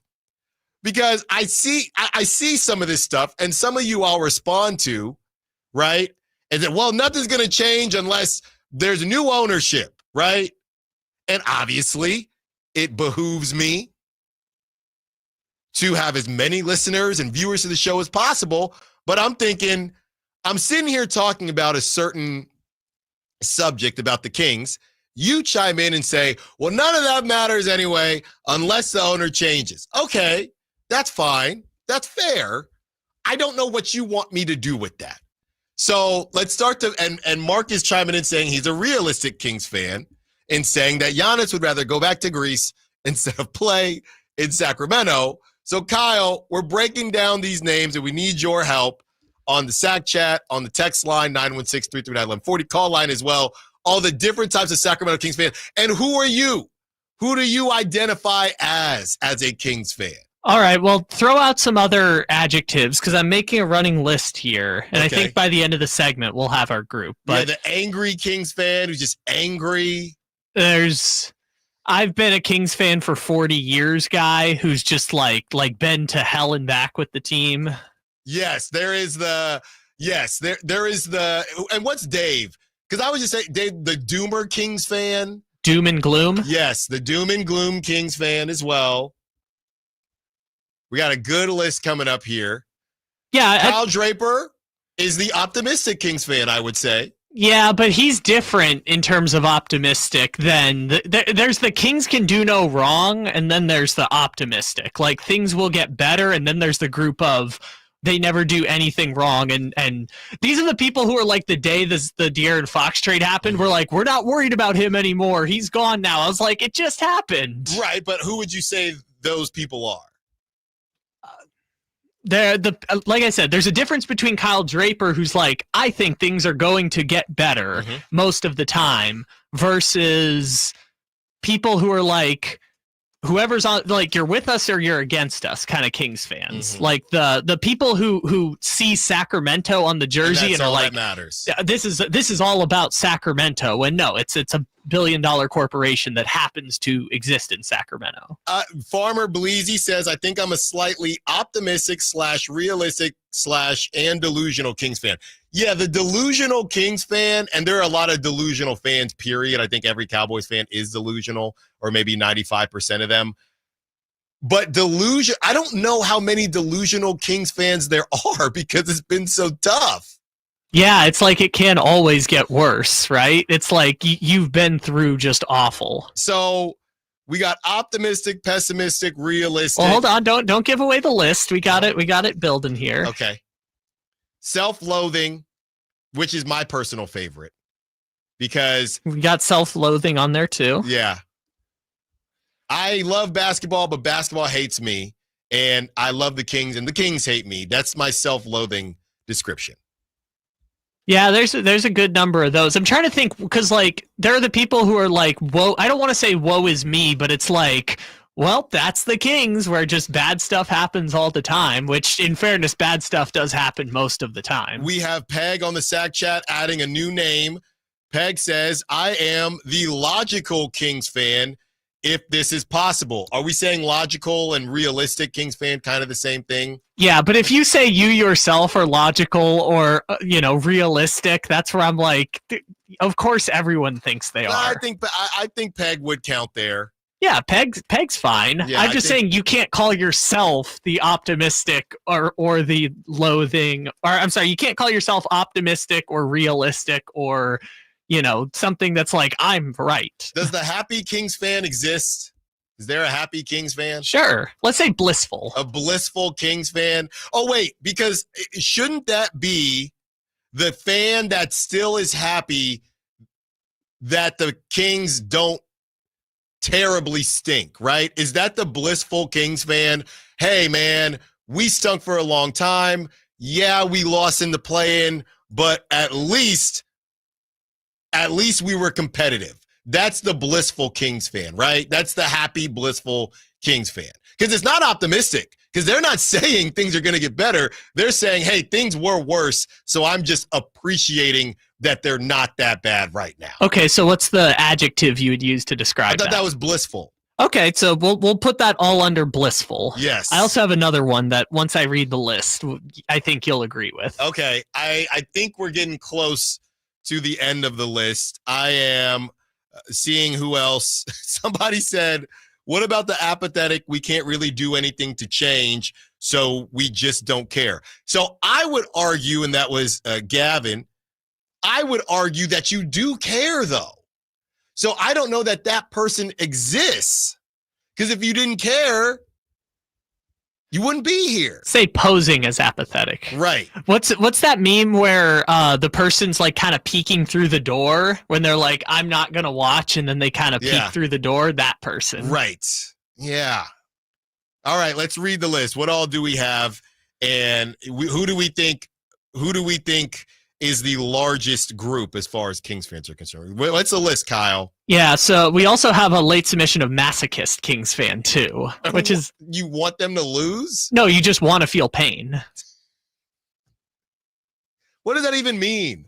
You don't know what masochist means? No, I know what that means. What does that mean as a Kings fan? Well, you just embrace, you want bad things to happen. Like, I will say, is that okay? So is is that Kings fan the Kings fan that we stink, and every time they lose, like they're hoping in a weird way that the Mavs beat the brakes off the Kings so they can say, I told you they'll never be good. I told you, even though they're a Kings fan. They're the type of Kings fan that wanted them to draft Luka Doncic just to trade Luka Doncic. I told you they would stink.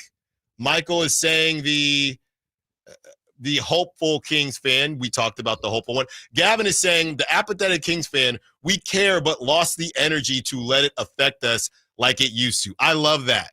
I love that. I do. So what do we want to phrase that? I think apathetic. I think that gets in there. All right. So we'll add that one in there. Okay. Skeptically hopeful. Also, the 916 says on the text line. Okay. Oh, there's also, I'm going to add this one. I'm not going to read it now, but we'll get to it at some point. I'm going to add that. Okay. So do we think we have enough here? Yes, we have enough. Just adding one last one here. Okay, let's hear the list.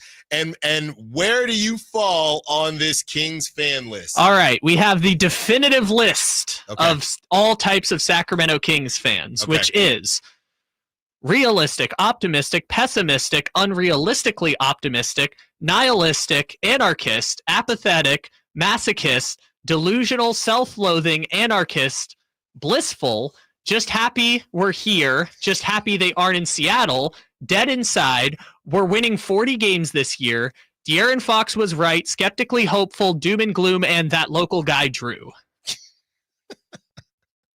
Okay. That is our definitive list of all types of Sacramento Kings fans. G-Money, we got a late one here. G-Money saying, I am a balanced Kings fan. Nope, no. Can't, nope. There's no such thing. Otherwise, you wouldn't be in this list. We'll put you G-Money. You're under realistic Kings fan. How about that? Sure. It's just balanced is another way of saying realistic. There you go. That was great stuff, people. And if there are any other names, we'll continue to read them off. We got to see, and tomorrow at Crosstalk, I will ask Dave, is he a part of the doom and gloom Kings fandom? Will he accept that? We will. If we have time, not to derail their show, but we will quickly read off the list, maybe off air, and ask Dave, where do you fit? I think it's funnier if we do it on air. Well, we got to talk. We'll text Chris Verlade, say, hey, we got something we want to do here on a Tuesday as we celebrate Dave buying us breakfast or brunch because the Kings got to keep their pick. That's what we're doing. Continuing to talk about the Kings, if they do or don't get that draft pick in tonight's lottery. Also, Mark also said that he is a Raiders fan, and there were some conversations going on about Derek Carr retiring. We are going to break all of that down, and still got Yankees A's as well. Allen Stiles, Sacktown Sports. Get ready for Camping World's Red, White, and New Trade event, May 15th through the 18th. Get the highest value for your RV guaranteed during the biggest RV trade event of the year. Shop the best RV deals in America with new RVs starting as low as $92 a month. Get ready for the holiday weekend with up to 45% off grills and 25% off product installation. Plus, we'll have free hats, free propane refills, free food, and fun for the whole family. Don't miss the incredible Red, White, and New Trade event, May 15th through the 18th at your local Camping World. Full details and disclaimer. Welcome to Staples. Hi, I hear Staples prints it all. Oh, you bet. Posters, banners. Can you print it all for Father's Day? Oh, of course. Photo gifts like canvas prints, photo puzzles. Can you print it all for graduation? Sure can. Custom cards and invites. Can you print a huge banner with the grad's picture? Oh, definitely. Even an embarrassing baby picture? Oh, those are the best kind. I know, right? Print it all for dads and grads at Staples. And right now, get 40% off custom cards, invites, and photo gifts. N75 exclusive Exclusions apply. Visit staples.com/print for details.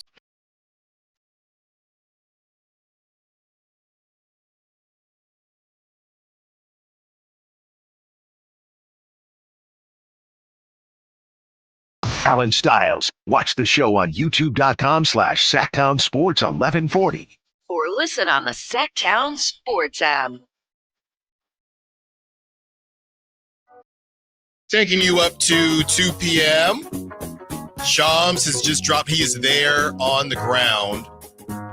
He is on the ground for the NBA draft lottery, and we're about to play that audio. Real quick, I mentioned his name, so we got to get to him. TC, what did we say? TC, I said you were an optimistic Kings fan. Would you agree with that? Yes. And what you like, so as far as optimistic, bro, I like being honest, you know, as far as the team, though, but I don't get caught up in all the madness, neither, when everybody talking about trying to poo-poo on Sacramento. You get me? Mm-hmm. I also want to kind of go back on a thing that you said before I got on. So as far as the Kings, bro, are like, if not the most important thing in Sacramento, bro, it's easily top two, right? Mm-hmm. It's not like the Kings are on like some back burner, and they're not like one of the most important things out here in Sacramento. That's coming from someone born and raised in Sacramento. Mm-hmm. I hear you, TC, and I don't think it is close. I think it is. I think it's the Kings, and it's not close. I don't even know who it would be to make it close. State capital. He's just saying things in Sacramento. Things in Sacramento, period. Yeah. Sure. Maybe. They're somewhere in the top 4. Yeah, well, and it's not. They're not 3 or 4, and I don't think they're even 2. Let's hear from Shams as he is boots on the ground in Chicago for the NBA draft lottery. Yeah, so Malika, right now we have this black briefcase, and anytime there's a briefcase involved, that means there's business. And the only thing I can't break is this seal until the lawyers end up breaking the seal eventually when they are getting ready to get these 14 balls in this machine right here for this draft lottery. And 14 balls will pop around like popcorn. And then eventually there's going to be 4 balls that pop up that'll determine pick number 1, then pick number 2, pick number 3, and then 4. And they will be based on 4 4-digit combinations. And all 4-digit codes correspond with those teams. And there's 1,001 potential options and combinations. And the 3 teams with the highest percentages, as we know here, it's Utah. There's teams like Charlotte and Washington. So all have the same percentage chance to potentially get Cooper Flagg in that number 1 overall pick. You know, So you're going to be sitting there watching, and if you don't hear the Kings called for 1, 2, 3, or 4, Well, it's in reverse. sure. So if you don't hear the Kings called at 14 or 13, then you'll know right away that they are in the top 4. You'll know right away if the Kings have it or not. Oh man. You know, this reminds me, my little sister did pageants for a long time, and it reminds me of that because they'll say 4th runner-up, 3rd runner-up, 2nd runner-up, and it's a weird situation where you don't want her name to be called because obviously that means you're still in the running, or that means you didn't place, and you don't know that either, but you're at the time you're thinking, okay, don't say her name, don't say her name, don't say her name. So those 1001 combinations that they're talking about is essentially just 10 times 10 times 10 times, whatever. That's the numbers on the ping pong balls. You can't repeat some of them. The Kings essentially have, of the 1001, they have 8 combinations that could land them Cooper Flagg out of the 1001. And then they put all the balls back in the machine and they do it again. And they have 9 different combinations for the number 2 pick. Then they put them all back in the machine. They have 10 for the 3 pick. Same thing, 11 for the 4 pick. So if you add it all up, they have 38 possible chances to get pulled at any point in the lottery. Man. It's not that bad. And 8 out of 1001, Hey. Yeah, that's what I'm saying. I need a gourmet. Which, you know how we talked all about the coin toss, about the 13 or the 14 pick situation? Mm-hmm. You know what that coin toss got them by winning? 1 extra combination over the Atlanta Hawks. That's what I'm saying, man. which is actually the San Antonio Spurs. This thing is not cooked yet. It's not. Yes, there's 8 possible chances. 38 the whole time. So we are keeping a close eye on all of that. Obviously, Whitey Gleason, Kyle Draper, Jay Johnson, the Drive guys coming up next. They're going to continue to break all of this down. Real quick, we're going to talk a little bit of Derek Carr, but I wanted to bring up the Yankees situation and the Yankees being in West Sacramento, the Yankees journey to Sutter Health Park for the first time. They sell out all 3 games, Friday, 12,000 all 3 days, and the highest attendance was on Mother's Day, 12,224. Jason Dominguez, one of their many top prospects, hits 3 home runs and 7 RBIs on Friday. And then on the during the Saturday game, you had Aaron Judge hit 2 home runs. A's did win that game 11-7.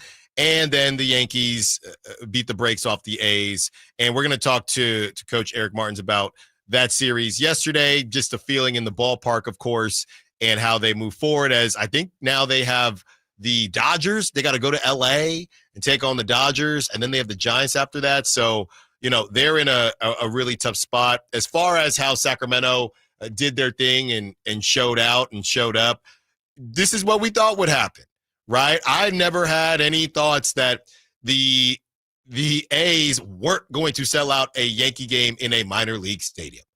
I never had that thought process. Now, if they didn't, it would have looked bad, but I always thought that they would. So doing that 3 nights in a row, I think that is really impressive. This was the only one. Would you argue out of the 3 big ones that they have left, and if I'm missing one, please let me know, but I'm pretty sure we got Yankees that are done now, Yankees, Giants, and Red Sox. In my opinion, those are the 2 biggest ones left. Am I missing someone? Am I missing a team? There's Phillies, I guess, will be kind of big. Okay. So we can throw the Phillies in there as well. But maybe there's like a second tier of Padres, Mets, Cubs, and Phillies. Sure. Do you think that anything will get close to this again? I feel like there will be I think that the A's Giants will sell out every night. Yeah, I think, is it only 2 games or is it 3? I know they play on the 4th of July. It might only be 2. I think it's a 3-game series. Yeah. But yes, I think every game will sell out for Giants and A's. The one that I am interested in, and I might be, and I know Amid Rock, who supports me at the River Cats, he's one of our P1s on the Sack Chat. I know that he might get mad at me for this, but the one that I'm just more interested in is I do not know that the Red Sox will sell out every game. I think that the Yankees just did, and I think that the Giants will. I don't know that we'll see another 3 in a row sellout besides the Giants. I don't know that the Red Sox will sell out every single game. I don't know if it's a weekend series or not. We can look that up also, but it is interesting to think about. Most of the big names have already passed through. I mean, the Astros are coming. I don't think the Astros are going to command, fan bases. It's a weekday series for Boston. So no, I don't think Boston's going to sell out all 3 at least. It's Monday, 7 o'clock, Tuesday, 7 o'clock, and Wednesday, 12 o'clock situation. I don't think they're going to sell out all 3, but I could be wrong. The Giants, it's literally 4th of July weekend. That thing, if you don't have tickets already, it's going to be rough because that's Friday the 4th and then Saturday, then Sunday. So that one might beat the Yankees. Yeah, I guess the official Battle of the Bay is going to be this weekend because it's actually in the Bay. Sure. But this one is going to be, every game a sellout and probably a hotter ticket than even the Yankees just because there's so many Giants fans here. And I would say this for those that are starting to follow the A's as, they're rounding out what they've been doing and they have a ton of young hitting. I would just keep this in mind as their pitching has been hot and cold, we'll say. You got Tyler Soderstrom. You got J.J. Bleday. You have Nick Kurtz, who just got called up. Okay. You have obviously Jacob Wilson, who's been balling out. He's the favorite to win Rookie of the Year in the AL. Zach Geloff just suffered a setback. All right. So his times table, they don't know what's happening there. Lawrence Butler on a very, very nice contract. This is not what the A's have typically done, just moving young talent.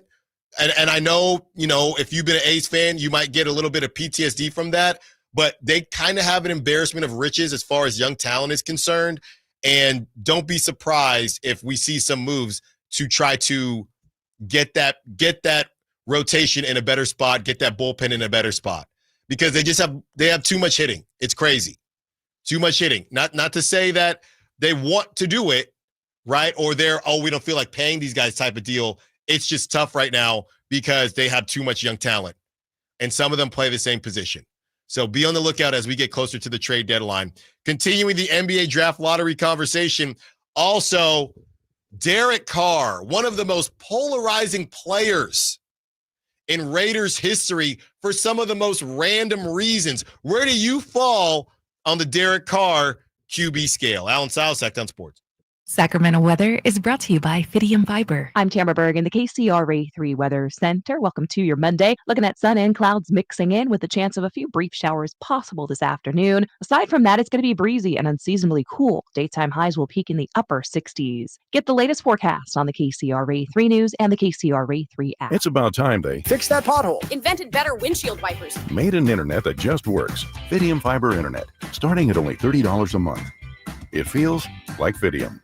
Offer available to residential customers only. Terms and conditions apply. See Fidium.com for details. Welcome to Staples. Hi, I hear Staples prints it all. Oh, you bet. Posters, banners. Can you print it all for Father's Day? Oh, of course. Photo gifts like canvas prints, photo puzzles. Can you print it all for graduation? Sure can. Custom cards and invites. Can you print a huge banner with the grad's picture? Oh, definitely. Even an embarrassing baby picture? Oh, those are the best kind. I know, right? Print it all for dads and grads at Staples. And right now, get 40% off custom cards, invites, and photo gifts. N75 exclusions apply. Visit staples.com/print for details. Get ready for Camping World's Red, White, and New Trade event, May 15th through the 18th. Get the highest value for your RV guaranteed during the biggest RV trade event of the year. Shop the best RV deals in America with new RVs starting as low as $92 a month. Get ready for the holiday weekend with up to 45% off grills and 25% off product installation. Plus, we'll have free hats, free propane refills, free food, and fun for the whole family. Don't miss the incredible Red, White, and New Trade event, May 15th through the 18th at your local Camping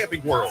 Full details and disclaimers. The Hagen Oaks Cutting Edge Putter Fitting Studio offers you more technology, more choices, and more service. Hagen Oaks wants to be your go-to total golf game fitter. With $30,000 worth of state-of-the-art technology ready for your fitting, Hagen Oaks will help you make your best putting stroke while finding the best putter design, shape, hosel, length, and loft for your game. Schedule your fitting at the Hagen Oaks Player Performance Studio by calling 916-808-2531. That's 808-2531 for more.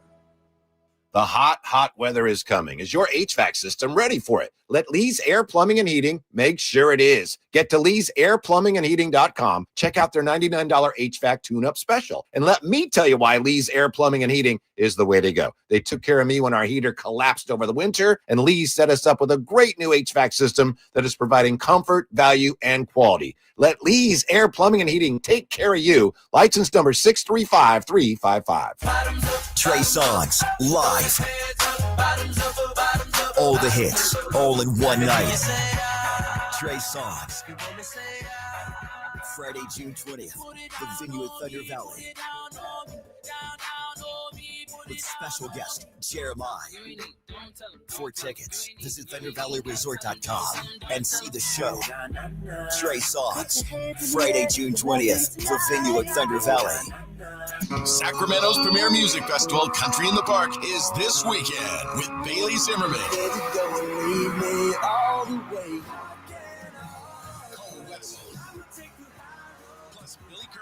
Nate Smith, Ernest, and more. Friday and Saturday, May 16th and 17th at Cal Expo. Don't miss pop-up stores, food trucks, line dancing, and more. Country in the Park, celebrating 25 years, May 16th and 17th at Cal Expo. Sponsored by the California Army National Guard. Get tickets and more info at CITPFest.com. Looking for fun for the whole family? Sacramento Rivercats baseball has it all at Sutter Health Park. Enjoy exciting baseball, kids activities, tasty ballpark treats, and more. Family memories start here. Get your Rivercats baseball tickets at rivercats.com. There are so many benefits of working with the Overhead Door Company of Sacramento. Now, we chose them to get our new garage doors, and we're so thrilled that we did. They look absolutely amazing. Jason Ross here. And for us, well, we just flat out needed new garage doors. But maybe you do as well, or maybe it's just repairs to your existing doors. Well, the Overhead Door Company of Sacramento can help you with that. It is also a great time of year because this is when homes go on the market. So is yours ready? Well, one thing, don't forget about that garage door, because a new garage door can increase the value of your home. First off, with Curb Appeal, a new modern or stylish garage door can improve the overall appearance of your house. Also, the return on investment. It is one of the most cost-effective upgrades to increase your home value. You can see for yourself. Just visit the showroom off Franklin Boulevard and ask about the Sacktown Sports Special. Overhead Door Company of Sacramento, the genuine, the original overhead door. Always look for the red ribbon logo.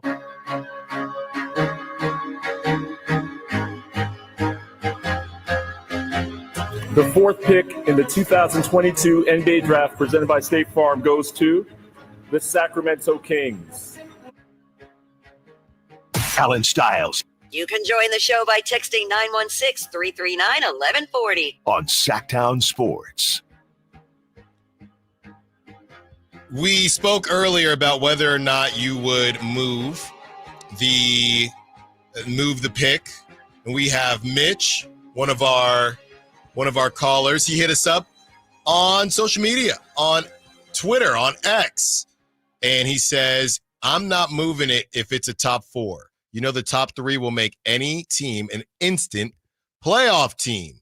Wilson says, if we get top three, the core is old enough where the pick can play a role on the team while the team stays competitive. Then once the pick matures, hopefully towards the end of the rookie contract, then you get rid of some of the old players, pair him up with some younger players, and they're on the same timeline.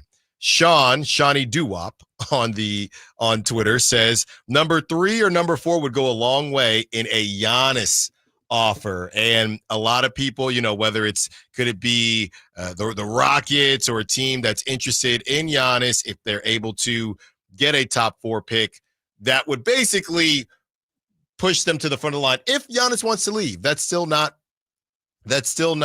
confirmed yet. So this is a huge deal. Look, if you're not in the playoffs, and obviously there are games tonight, but if you're not in the playoffs, this is one of the last time basketball has concerned you in what feels like months. For 6 of these teams, this has been the only thing that's mattered all season. Exactly. And it all comes down. Fans of the Nets or whoever thinking, all right, we have to watch this garbage all year for this. And some Kings fans want to go into this purgatory. It's crazy. Who is the guess of the team? Who's the team with the best percentage chances that we think is going to be that team that gets screwed over? Because there's always one. Right? I want to say Washington. Because a couple have 16%, right? The joke every year was Detroit, right? Detroit every year just got screwed in the lottery. Except the one year they got Cade. It was just every year they got screwed. But Detroit's not in it this year. So I'm looking here, and, you know, there are definitely some teams that are very much leaning on this. Here it is. Jazz at 14%, Wizards at 14%, Hornets at 14%, Pelicans at 12.5%, Sixers at 10.5%. The Sixers' first-round pick is top 6 protected. If it falls between 7 and 14, it will go to Oklahoma City. So out of the teams with double-digit chances, who I think is not going to get a top 4 pick. Well, look, we joke about this, but there's a basically 50-50 chance for all of the teams in the top 3, right? There is a 48% chance Utah, Washington, or Charlotte is not going to be in the top. You know, I'm going to go against the grain here. I think a lot of people believe that this is what Utah has been. Whenever you prepare, right, and I'm not saying, if you are religious or whatever the case is, the saying goes, God laughs when you make plans, and I'm not saying, that's just how the saying goes. Speaking of Utah. Well, yeah, he's going to be laughing. I think Utah, they have planned for this so much, and they have essentially, it just feels like they've assumed they're going to get it for some odd reason. Let's play it this way. Who has created the most Cooper Flag mock jersey swaps? Definitely the Utah Jazz. Yes, it's Utah. So like Zion with the Knicks or Wemby with the Pistons. I don't even know who Wemby it was, but because if somebody slides in the Nets, the Raptors, the Spurs, I'm starting to freak out a bit. If I'm any of these teams, the Jazz, the Wizards, the Hornets, or even the Pelicans, I think the Pelicans. I just don't want that to happen. I don't think that helps anybody. You don't deserve it. You really don't. You've ruined Anthony Davis. You've ruined Zion. You don't deserve it. So I think Utah will be the team. We've all just kind of assumed Utah's going to get Cooper Flag because that's what's going to happen. They've never gotten the number 1 pick before.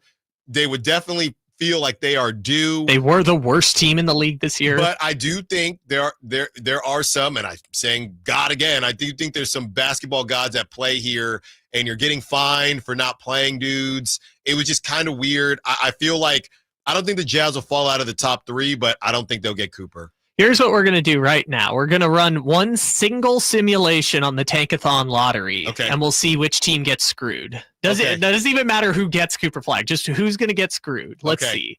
The team who got screwed was Utah. They fell down to the 5th pick in the draft. So, tough break.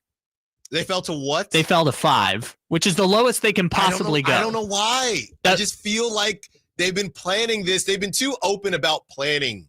When you make plans before that, when you make plans, and I know this from experience, honestly, when you make plans based on things that you can't control, that's where you get burned.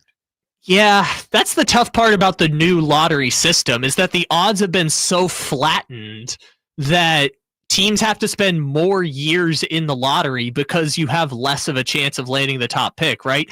Like, just statistically speaking, Utah could have the best odds in the lottery 7 years in a row, and odds are they will only get the number 1 pick 1 time. That's how the modern system works. It's just the lottery odds have been flattened so much.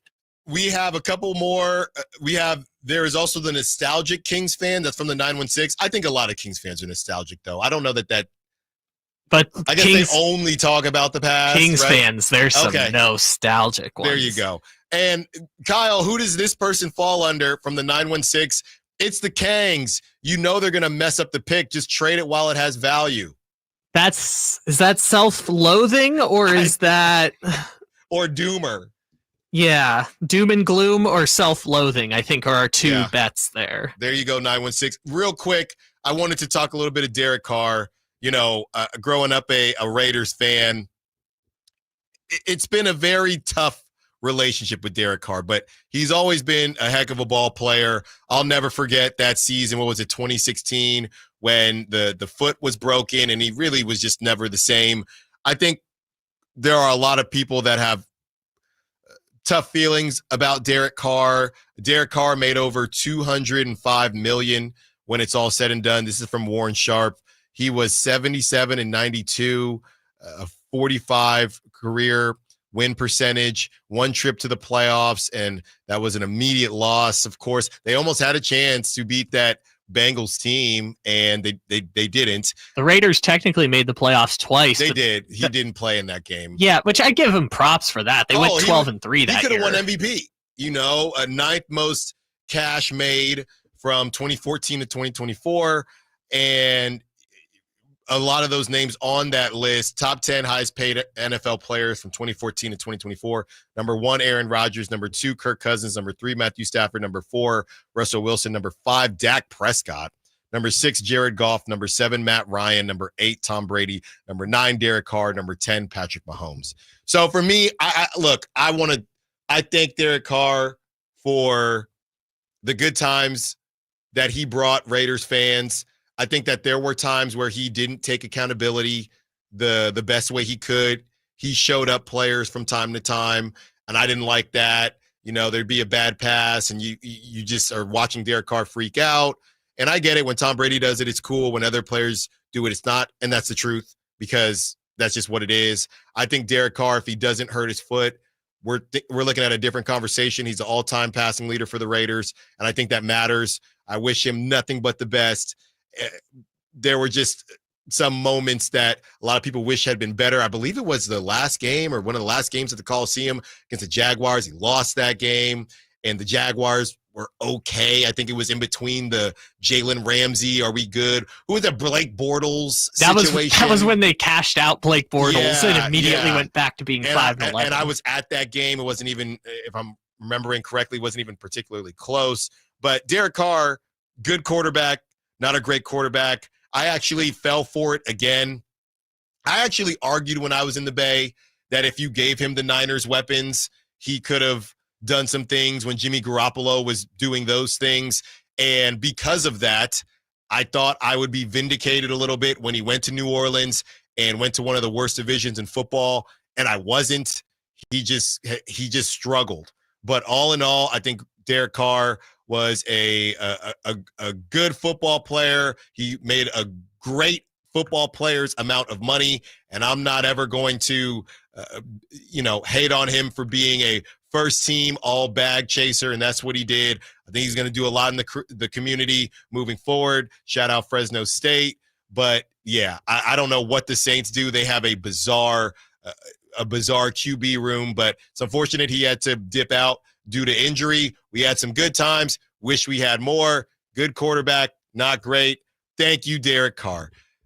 If Josh McDaniels never comes along, do you think he possibly retires a Raider? I'm not even shoulder injury may be damned. And that first season in New Orleans, he was balling out early. And remember, he did the Michael Jackson and he was dancing, and Raider fans were all saying, why'd you move off of him? They were 3-0 to start the season. Yes. Why did you move? The last thing I'll say about Derek Carr, and I promise you I'm not a super Carr hater, but the compilation of times where he tried to dive for the pylon and fumbled the football out of the end zone gives me nightmares.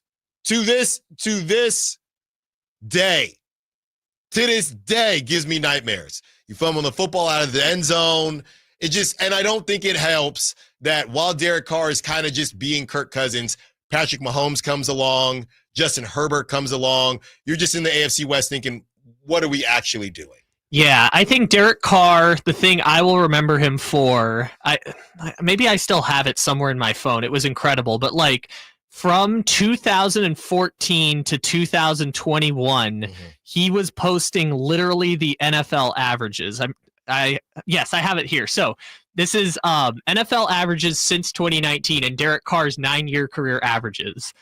NFL averages, 64, I'm going to say NFL and then Derek Carr. 64.8% completion. Derek Carr, 64.8% completion. This is NFL from 2019 to 2024. 7.1 yards per completion. Derek Carr, 7.1 yards per completion. NFL average, 91.7 quarterback rating. Derek Carr, 91.8. NFL average, 247 passing yards per game. Derek Carr, 248 passing yards per game. He will always be... He is as good as the team you put around him, the most average quarterback in the NFL. And also, the Raiders fans might have gotten frustrated by him, but he was their average quarterback. He was their franchise guy. And for a team that's been down so bad for 25 years, he is the best quarterback that they have had. I will close this on a positive and say I do still believe that if Derek Carr was the QB of the San Francisco 49ers during those Jimmy Garoppolo years, I think they're just as good. That is the best thing I can say about Derek Carr. And I'll probably say that they'd be a little bit better. A little bit. He is the most average quarterback in the NFL but he is also the best quarterback the Raiders have had in the last 25 years. And don't sleep on Derek before the foot injury. He ran about a 4.6 in the 40 during his combine. So, back in the day, he can move a little bit. Whitey Gleason, he can move a little bit. He joins us next to close out the show. Allen Stiles, Sacktown Sports. Stay up to date on Sacramento sports. Join the Sacktown Sports 1140 newsletter. Visit sacktownsports.com.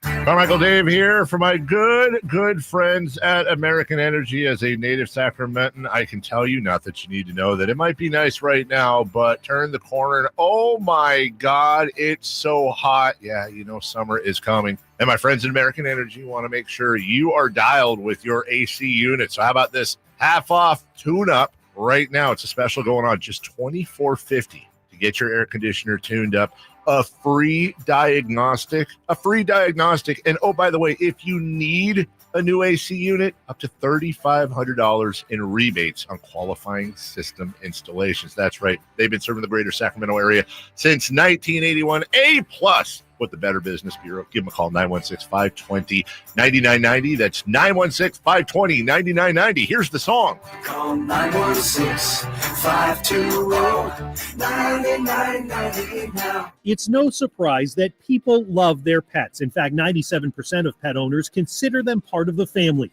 Amazon's Jen Ray has more.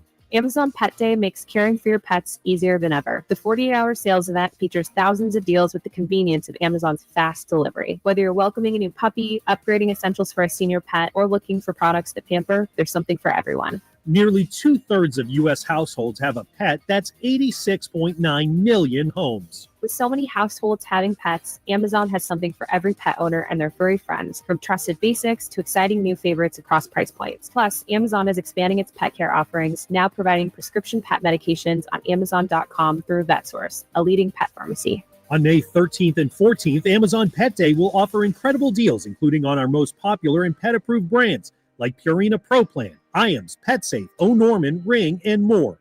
Learn more at Amazon.com/petday. With Progressive, renters can save on protection for the things that make your place yours, even things that don't make sense to everyone. People always wonder why I don't get rid of my guitar since I never play. But it's like, what if I actually end up taking lessons? Sure, I've had it for 8 years, but if I get rid of it, then what will my New Year's resolution be next January? Exactly. So bundle your renters and auto and save with Progressive and protect the things that make sense to you. Progressive Casualty Insurance Company and affiliates and other insurers not available in all states or situations. Covered subject to policy terms and conditions. Did you know your skin is the largest organ of your body? Huh? That's why you should shower with Old Spice Super Hydration Body Wash instead of plain old bar soap. Love your skin by super hydrating it with vitamin B3 and glorious notes of vanilla and shea. Did you know that my super hydrated skin is the second largest organ of my body? The first is my heart. Old Spice. Men have skin too. Old Spice Super Hydration Body Wash. 24/7 renewing moisture. With daily use. Power Business Technology is proud to be a 100% independent, locally owned and managed Toshiba copier dealer. Local ownership cuts out the red tape, allowing ourselves to never be too busy to personally answer the call when our clients need us. Recognized for excellence in service execution, training, and customer service, we're proud to be named a Toshiba ProMasters Elite Dealer since 2021. Contact us today for all your business printing needs at 844-POWER-BZ. That's 844-769-3729, or visit us at powercopiers.com. I'm Ken Korak with your Green and Gold Report, brought to you by Comcast Business, powering possibilities. Well, the A's call-up of last year's first-round pick and fourth selection overall in the draft, Nick Kurtz, is not surprising, but his rise through the A's minor league system is pretty astounding. Kurtz has played in only 32 minor league games, but the numbers are eye-popping. A .336 average, 11 home runs, and 37 RBIs. Comcast Business helps turn today's small businesses into engines of modern business. It's how restaurants become reliably up and running neighborhood favorites. It's how retailers become seamlessly restocking, cyber-securing must-visit shops. And it's how healthcare offices become data-managing caregivers that we all depend on. With reliable connectivity, enhanced cybersecurity, advanced fiber solutions, and Wi-Fi backup, Comcast Business is powering the engine of modern business. Memorial Day savings explode at Nada's Elk Grove Chevy. Save $12,500 off MSRP after rebates. Every new 2025 Silverado Turbo Max in stock. Exclusively at MadeAChevy.com. Now that's big, huge. Together, let's drive. See dealer for details.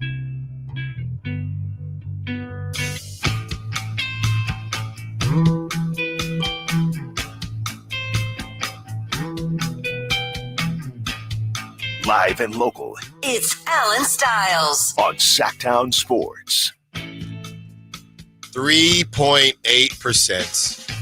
So you're telling me there's a chance? I know. I am. Not much of one. Are you just... You know what I was thinking? If they get it, I mean, we're just in such a good spot. I mean, it changes everything. It changes the summer. I heard you talking about it. It changes today. everything. You know I'm a big listener to the Allen Stiles Show. And I'm a big listener to yours. Thank you. And you were talking about, if they get the pick, do you trade it? I almost had to turn it off. I didn't. Why? But it's like, because they're not going to get it. Because they're not going to get it. Whitey, this is the last day. Fine. This is the last day we could do it. I know. Look, I didn't turn it off. You think I'm not going to? I didn't turn it off. 38 out of 4,004. You think I'm not going to talk about it? Look, after tonight, based on your thought process, it's cooked anyway. So I'm using this. What's cooked is the big slab of meat that's in the control room right now.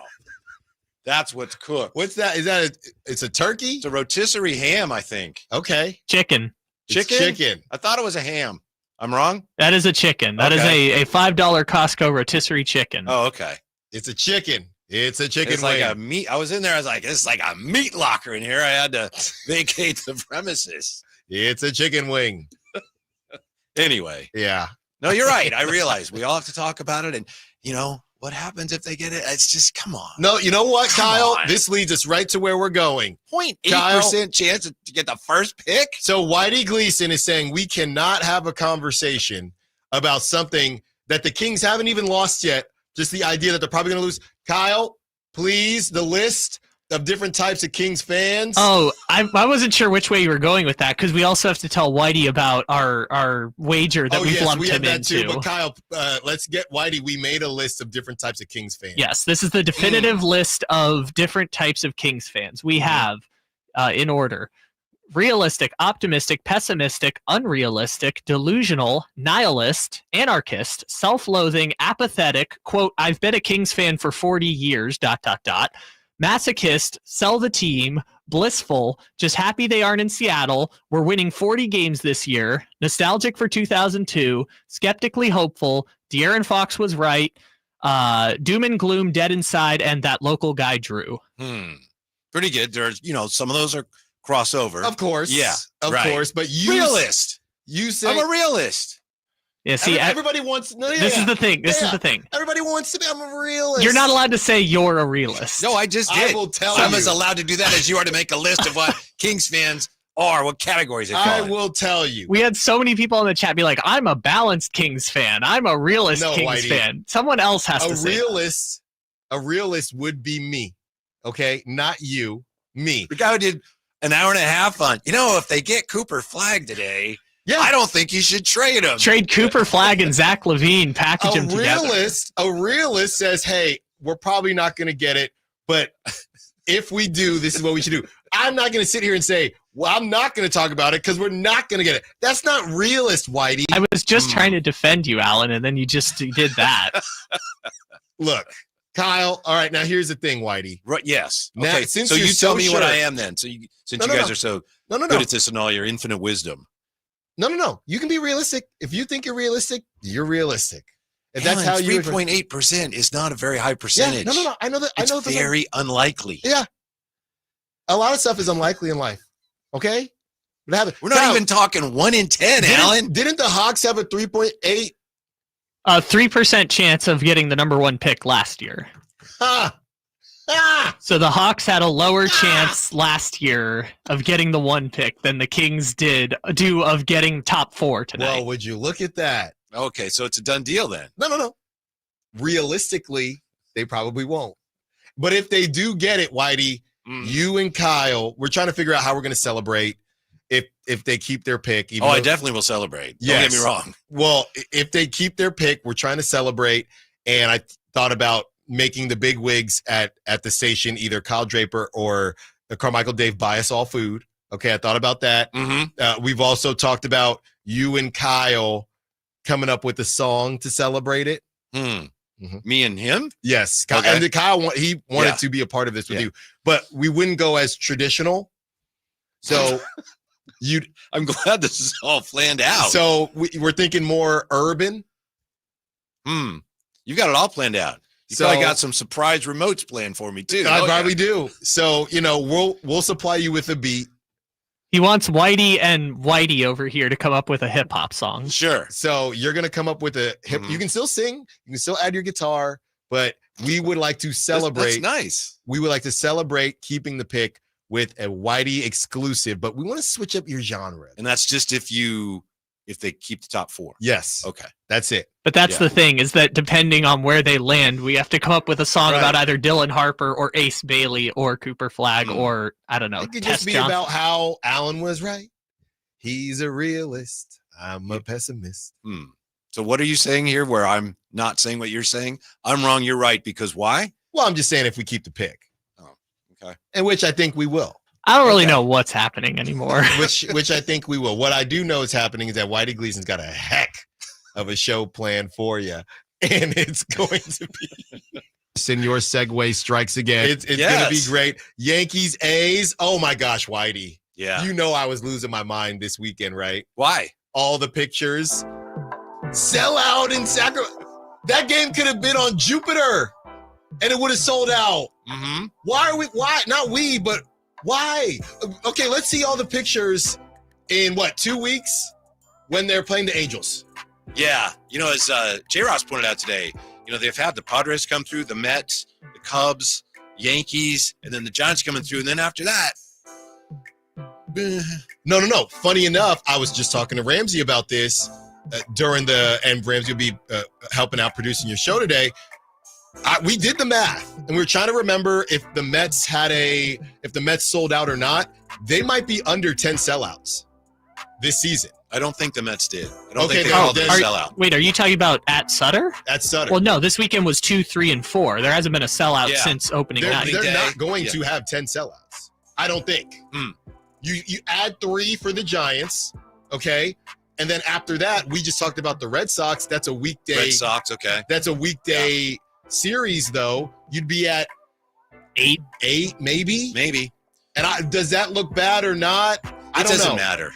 It's all about, can you get a stadium plan? That's all that matters.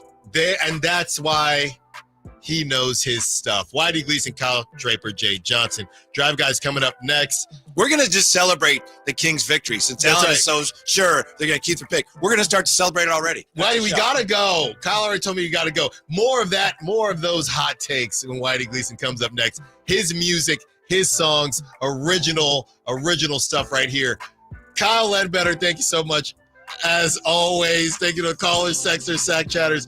Until tomorrow, secure the bag, light the lottery beam. Landing gear down. Don't forget my podcast. Gotta go. Some people just know they could save hundreds on car insurance by checking Allstate first. Like